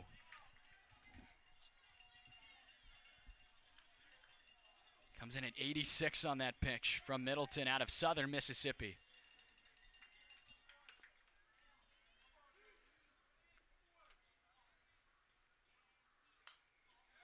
That elevated fastball just barely got a piece of it. That was a pitch that really gave Walsh trouble earlier in this ball game. but he just has enough to get on it.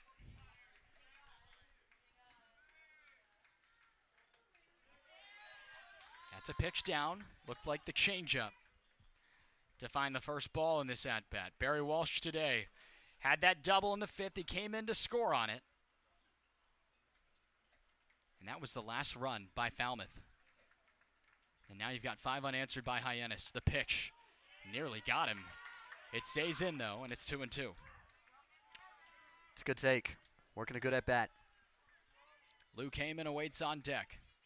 The tying run at the plate, and Barry Walsh in this bottom of the 9th inning. Sawed him off. Tough play for Smith. Off balanced. Took him off the bag, and the tying run is aboard. It's not a hard hit ball, but it's a hit. Another one of those spots, Zach, where the pitcher executes, but it hurts him with that infield hit for Barry Walsh.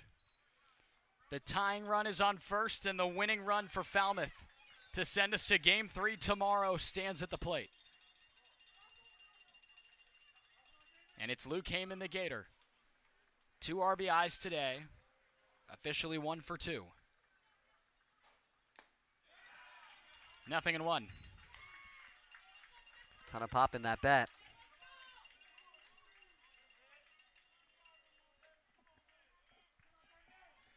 Obermueller gets a sign from Done. We'll see if Walsh could maybe be on the move. Not yet.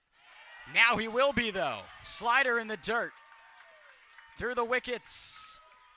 And a wild pitch. Now stands at second. Now the pressure starts to increase on Middleton. And you saw Walsh there looking at the outfielders. He's trying to figure out where those guys are at. They're playing pretty deep. A base hit could tie this game.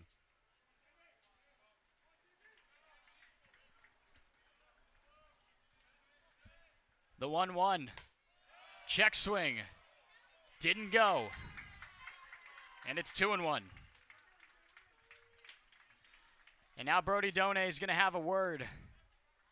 And my goodness, Zach, if this isn't looking similar to what we saw the last time the combination of Obermueller and Middleton was used here at Guv Fuller Field. And this place is going to get just as loud if it continues. Nate Humphreys stands on deck. But the situation presented stands as is. Winning run at the plate for Falmouth, and Luke Heyman. The pitch cut on and missed. Got him on a slider. It's 2-2.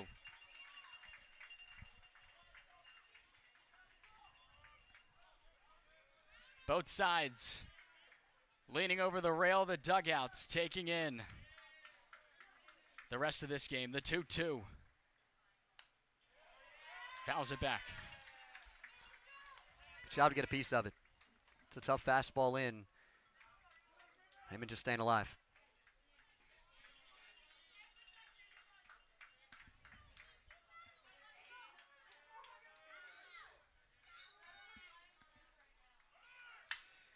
Line drive off the glove of Smith.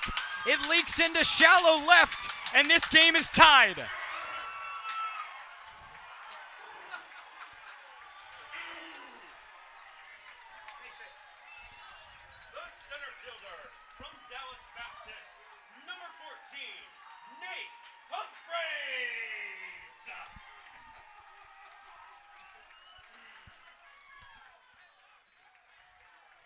You had Barry Walsh going. And my goodness, Luke Heyman's 3rd RBI has tied us at 7. It's a really good swing to get a piece of it and just try to pull it over the head of Smith. Walsh on the move was a big play that allowed that run to score. And you talk about the stars of these teams. The first guy out of the dugout to greet Barry Walsh as he comes in is Travis Pizzana. Tab Tracy takes over as the pinch runner at first base. Ground ball back up the middle. The flip to get the force has Tracy out. And now Humphreys is at first with 2 away. It's a nice play.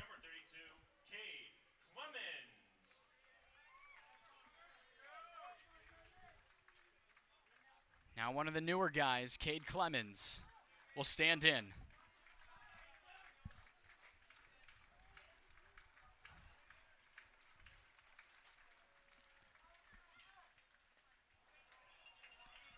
Went down with the slider for a swing and miss. To start off this at-bat, the Commodores have tied it in the bottom of the 9th inning. What a ball game. This playoff baseball.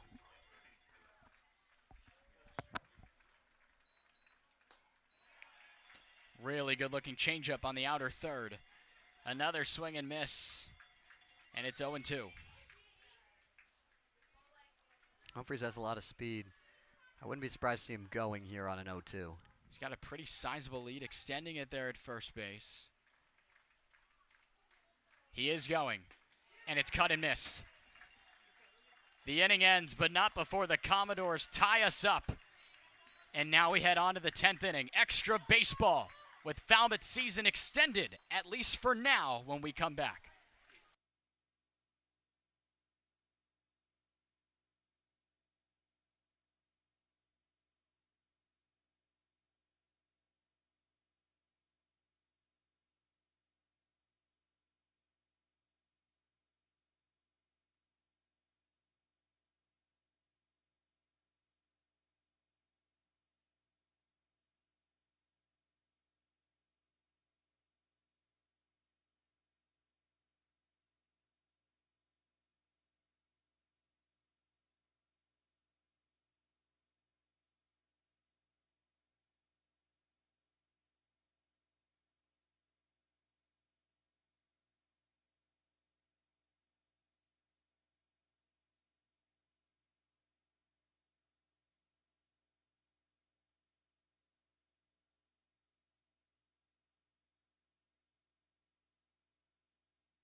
Extra inning baseball is the only way this game would be served right.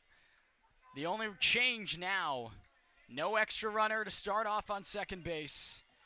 And we will play more if we're needing more after the 10th. And it all starts with Del Vecchio missing off the plate to Brandon Ike to get us going here in the 10th.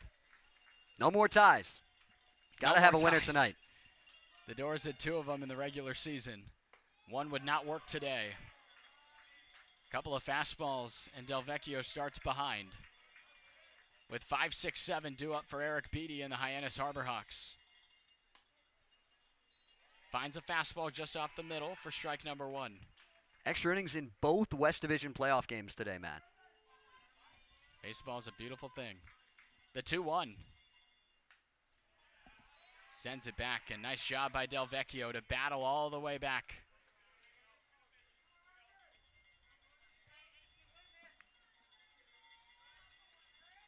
The Doors were down to at the first out of the inning, and then collected a chance to tie it up. Outer third. Wow, Del Vecchio started his strikeout strut, and it makes it 3-2. That one on the black, according to TrackMan, but not according behind the plate to John Budka. The full count pitch from Del Vecchio is off the plate, and the 10th inning starts with a leadoff walk. It's definitely less than ideal. Stephen Quigley is warming for Falmouth. He's used a lot of late leverage and really used several innings of that. We've seen him over the course of needing 6 to even 9 outs at a time. He'll be the next man to go after Delvecchio. He's got really good stuff to be able to go in the late innings, but he can also give you length because he was a starter this year at UConn. Now Mitchell pops up the bunt, and that is massive for Falmouth. 1 away. It's a guy that's a real good bunter. Not able to get a bunt down. It's a fastball right down the middle. And that's a good way to work for the Doors now with Eric Snow stepping in. He himself had a sacrifice bunt last time. It was part of that 3-run 8th inning that gave Hyannis the lead 7-6.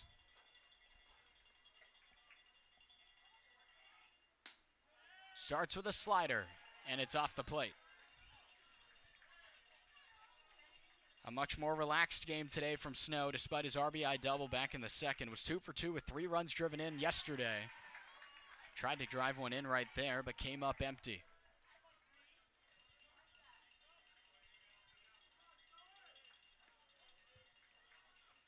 Brandon Ike extending that primary lead at first. He stays there. And a foul ball here puts Falmouth ahead in the count. A ball and 2 strikes. There's a festival going on here in Falmouth, and there's been fireworks out over the building behind the right field wall for the last inning and a half, and boy have these teams delivered the fireworks here at the Guv.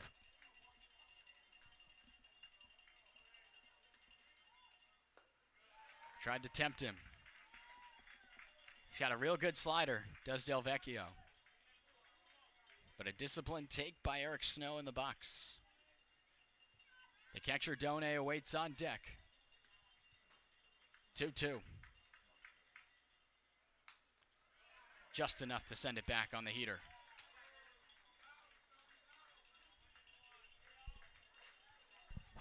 The Doors started this inning defensively with a full count walk to Brandon Ike. And then Nick Mitchell trying to get a bunt down, and he popped it up to Walker Yannick for out number 1. Out number 4 has the crowd for Falmouth in uproar. That one looked incredibly good, according to our metrics with TrackMan. And 2 walks have the bases second and first with still only 1 out.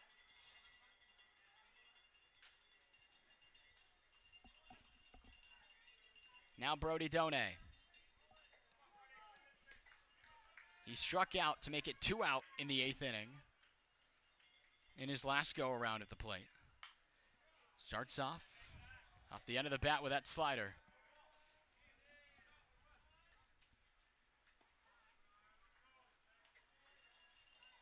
You got good arms all around the outfield, but especially straight away with Nate Humphreys.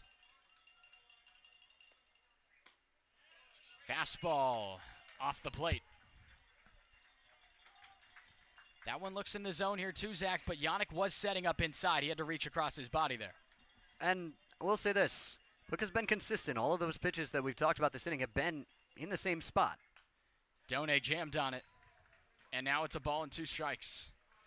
Not given that outside third against the right-handed hitters, or not the whole third, but the outside edge. Waiting on deck is the man that tied us at 6. The Buckeye, Trey Lipsy, yawns in the on-deck circle here.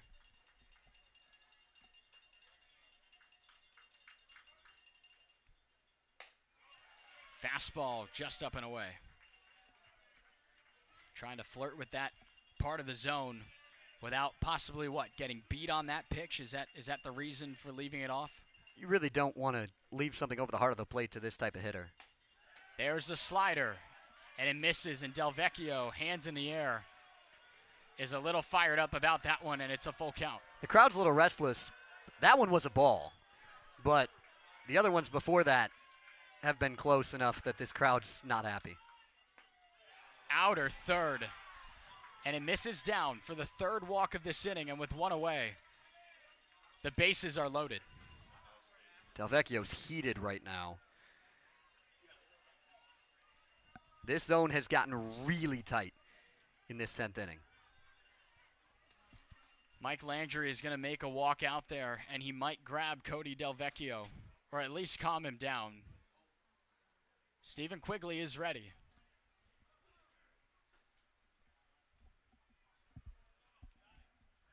The last couple, in respect to the zone, have been balls. Yeah, the last two that had a lot of people upset were But it was the pitch just off the plate. But on the what? The 1-2. in each of those last two at-bats, there were pitches that were really close with 2 strikes that ended up missing. But, you know, at the end of the day, that's something you can't control. When you're out there, got to play through it.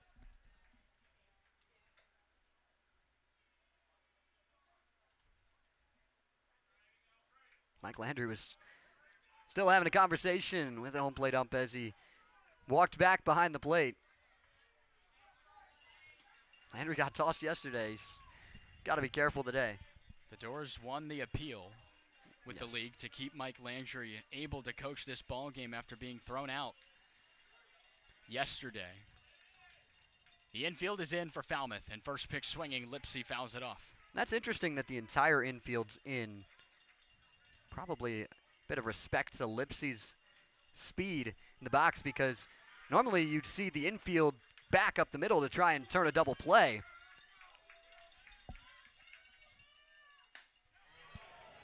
That one stays inside by just enough. Nearly got him to even us up at 1. Lipsy, the big swing. Got him sawed off, but it dropped into shallow left center. Back in the 8th inning to bring in 2 to tie us up. And another big spot for the Buckeye now, the 1-1. Got jammed. This one is blooping. Diving is Turley, and it got away. 2 are going to score. Lipsy to second. And Hyannis is back in front.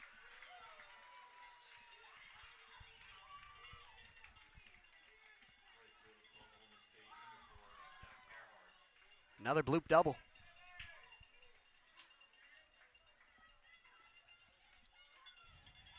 With respect to the out situation, the Harbor Hawk runners had to wait. But 2 will still score on a ball that was 67 miles per hour off the bat. And that has been the name of this comeback for Hyannis. It's been the name of the game in general. Falmouth was taking advantage of it early, and Hyannis doing so late. First pitch swinging and back to the top. Earhard can't get it. Now the situation sees the scoreboard. 3rd and 2nd, still 1 out. The infield remains in. And already 2 in after those 3 walks from Del Vecchio proved to be lethal.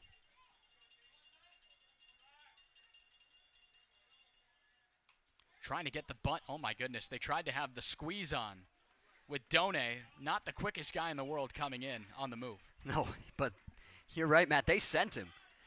That was one of those get it down at all costs.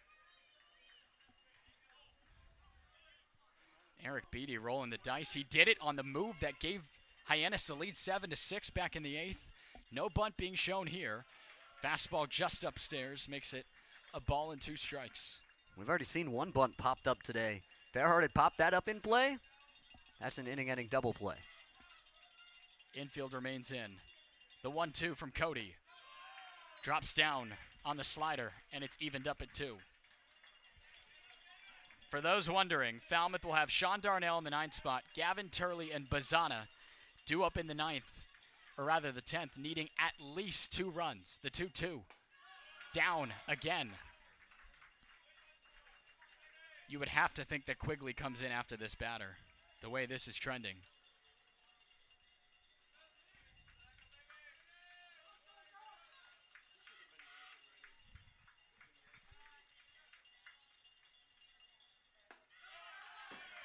And that's the 4th walk of this inning. To load the bases up once again with only 1 out. And now Mike Landry is going to make the move out there. He gets time from the home plate umpire, John Budka. And the move has been made. Damage has already been done.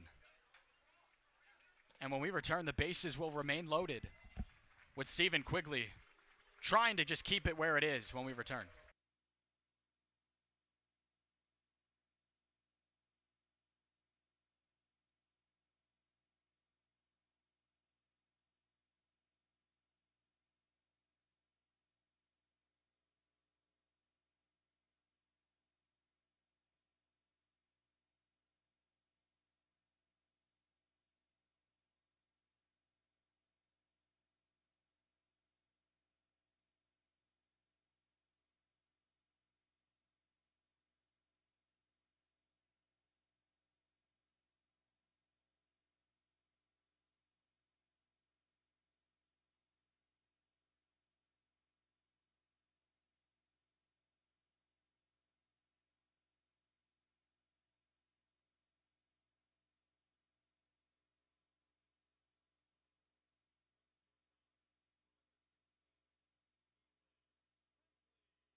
The right-hander out of UConn, Stephen Quigley, comes in a massive spot already with 2 in here from Hyannis.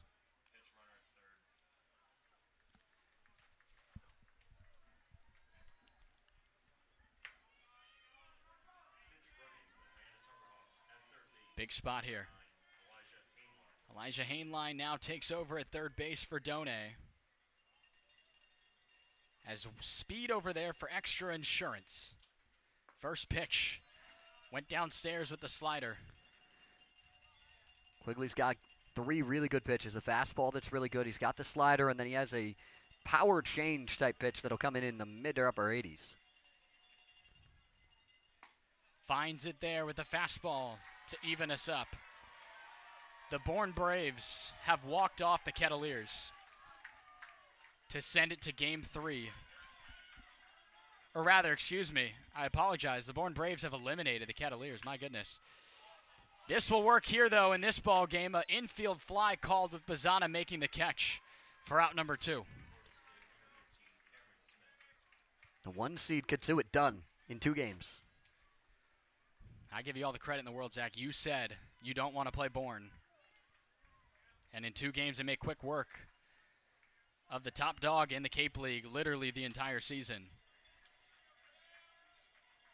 But this game still has a lot at stake with Hyannis taking that one for a strike is Smith. Hyannis themselves trying to find a way to take on Bourne now in a series that the Harbor Hawks would host. They'd have home field again and could have it the rest of the way, depending on what shapes out in the East. And with Katuitt's loss, Absolutely. Hyannis is the top point-getting team left. Cut and a miss. Not a good one there from Cam Smith. Good work here by Quigley. You've got to leave the bases loaded if you're the Falmouth right-hander.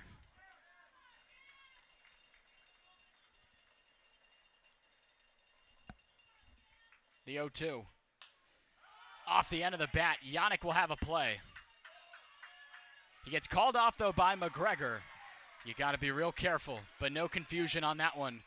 Falmouth, tight ropes out of possibly more damage. But a 2-run double by no one else other than Trey Lipsy have given Hyannis a 2-run cushion, needing 3 outs to advance to take on Bourne in the West Finals.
JB Middleton will stay out there with the Doors sending Darnell, Gavin Turley, and Travis Bazana to the plate. The pair of Beavers will have a say in this ball game and a say in Falmouth's season before it could be wrapped up here tonight. There is a change. Bennett Thompson, the catcher from Oregon who started yesterday, he's behind the plate now after we saw Done be taken out of the ball game at third with the pinch runner Elijah Hainline taking over. Darnell shows bunt and takes it back. We'll see what could be on from him here. Again, tying run in the on-deck circle, that's Gavin Turley. I don't know that he'll bunt again, but Cam Smith was playing almost on the outfield grass at third. I don't blame him for showing the first time. He doesn't do it here. Nice sign there. Nice pickup there, Zach. 2-0, though, on that one, missing away. 2 arms warming in the Hyannis bullpen. But it is Middleton back out there after giving up the lead. And right now, has fallen behind 3-0. Unless it's with 2 outs, I don't think that Middleton will face Bazzana.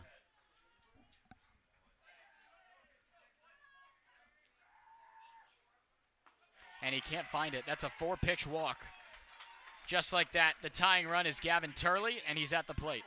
See how long the leash is here from Middleton after giving up the lead in the last inning.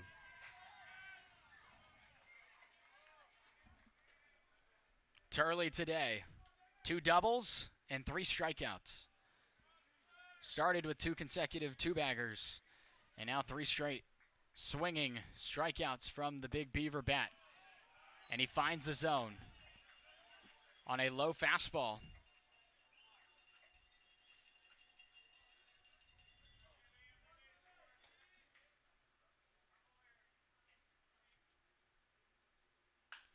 Breaking ball, and he got under it in shallow right.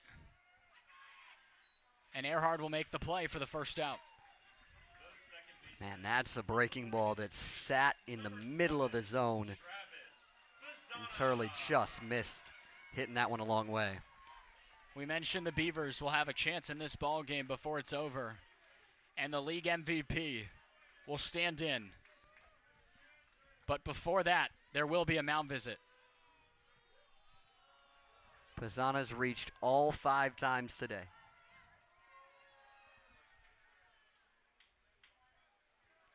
It's just the pitching coach talking to Middleton, but over his last 3 innings at Guv Fuller Field, he has now put himself in a position for trouble. Had 2 outs, walked 3 in that matchup back on the 31st. Falmouth ended up walking it off on a walk-off walk. This is a really tough situation for Middleton on the mound and for Hyannis to manage because you don't want to see Bazzana here.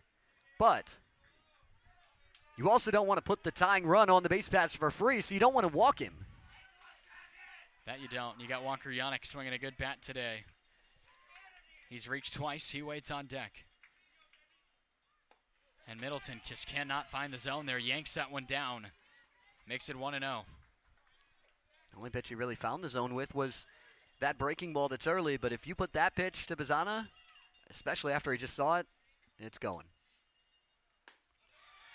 Barry finds the zone on a fastball in the low and away corner. Makes it 1-1. Bazzana, as you mentioned, partner, has made it on base all 5 times. 3 for 3 today with 2 walks.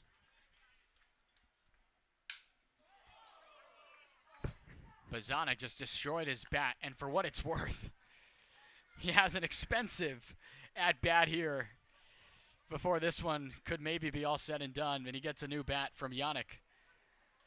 You see broken bats, but that he was still holding the handle. But about as far up as his hands went is all that was still intact of that baseball bat. Could have been him looking up with his mouth open, meaning I just broke my bat, or ow, that hurt to be sawed off. Yeah. Either of the two would work.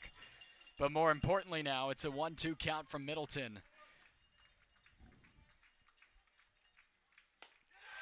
And he got him swinging. And just like that, the Commodores are down to their final out of the season.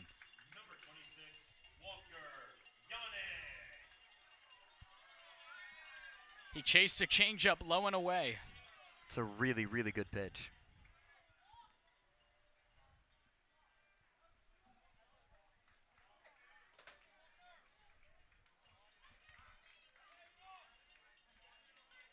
An RBI double back in the 4th for the catcher from Sam Houston State. And he nearly just got hit on that. I'm not sure how he danced out of the way of 92 like that. But I'm happy that he did, because that probably would not have been good. That was labeled at the kneecaps. And we've already seen him take one off his kneecaps this season, Zach.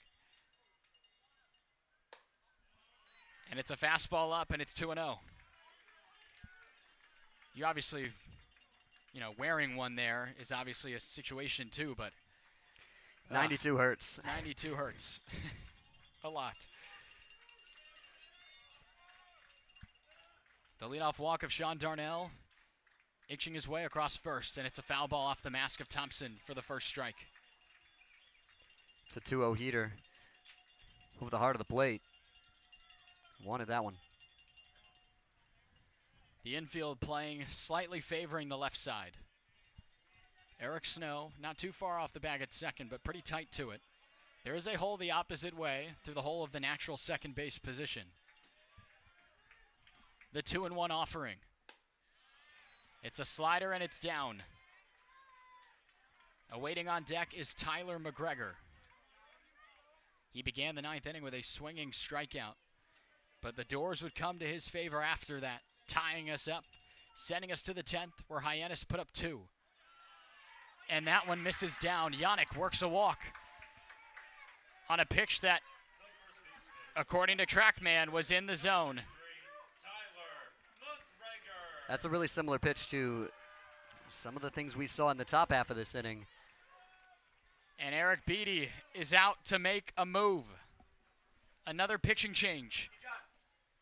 With now the tying run standing on base for Falmouth and the winning run in Tyler McGregor at the plate when we return.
Eric Beatty will go to the bullpen for a lefty, and it's Cross Sibley, who has some history against these Commodores. He does, and it's not great history for him. He got the loss back on July 24th. 2 1/3 innings pitched, 5 runs, 7 hits, 3 strikeouts. He just needs 1 out right now, and he's going to get a lefty matchup in McGregor. If he can find the zone, he's got to feel good about where he's at, lefty-lefty.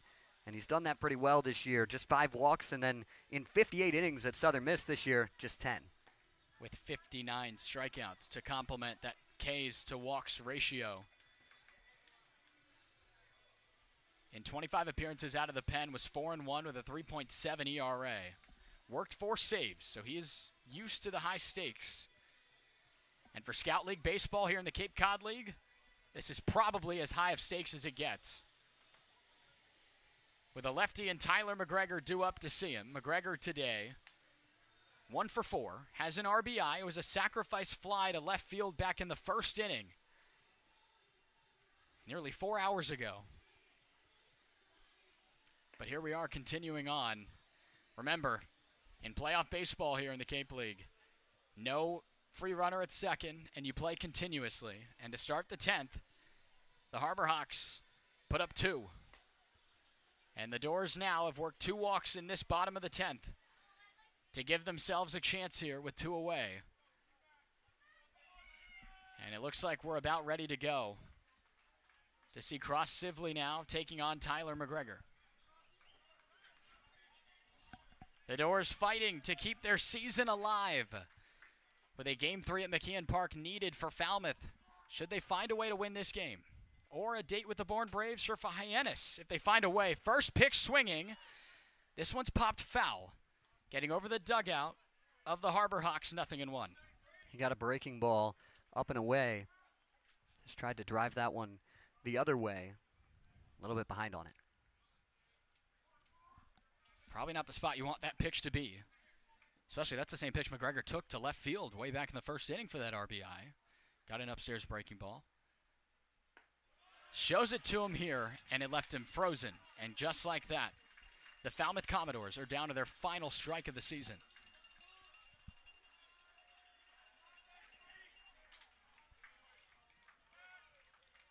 Sibley with a look to Darnell at second. And the pitch is swung on and missed. The Hyannis Harbor Hawks erase a 6-2 deficit to sweep the Falmouth Commodores and advance to the West Division Finals.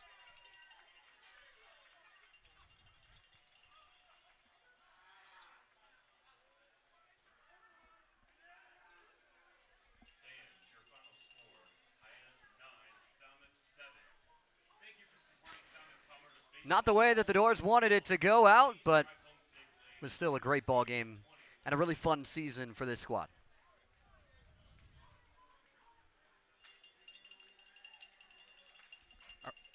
A relentless group, a group that fought so hard all the way till the end, literally having the tying runs reach. And the Falmouth Commodores, for the second consecutive season, fall in the first round of the playoffs. A very different season this year, though, Zach. The accolades and the opportunity.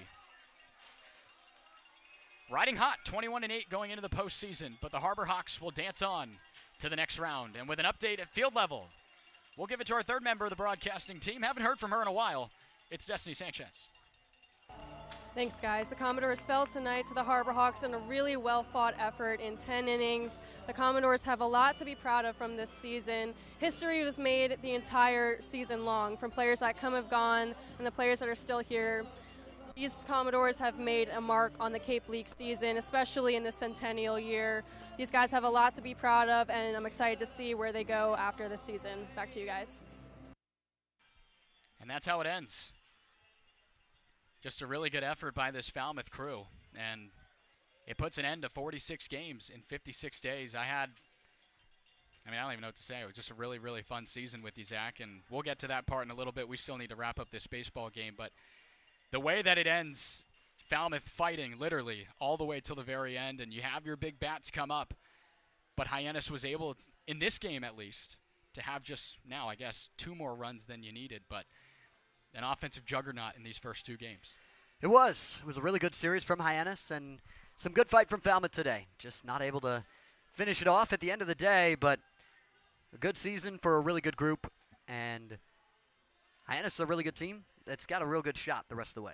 You and I were saying it, Zach, whether it was Hyannis or Falmouth moving on, that the winner of this series will have a lot, I would imagine, to say into that final series, possibly, into that championship. But apparently now you got to contend with a good Bourne Braves team in the next round. Oh, yeah. Bourne's playing well. The defending champs aren't going away easily. It should be a fun one with Hyannis and Bourne to keep an eye on. But we talked about it. You have done summer ball before, Zach, and this was my first season of summer ball, and it was a grind. There's no doubt about it. 46 games now that it's come to an end in 56 days, and it was really, I think, a physical battle just to kind of get through it all and kind of experience it, the ebbs and flows of playing 6 games a week. Oh, yeah. Weather certainly came into play with that, but nonetheless, it was a season I know I'll certainly never forget, personally trying to get up here to the Cape League for the past couple of years, and I know for you personally as well, some odd number of 150 summer games for you over the last couple of years, or what? Yeah, somewhere around there, about 50 per summer-ish. Yeah. Well, it's been an absolute honor to sit here for all these games, to bring these broadcasting games to you for the Falmouth Commodores during this centennial campaign. And we've had a great crew to do it. So many people listed there.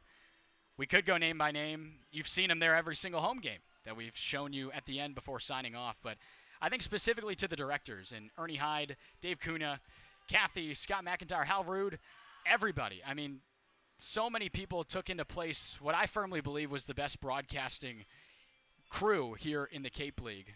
Across all efforts of social media, calling the game, writing, all of it.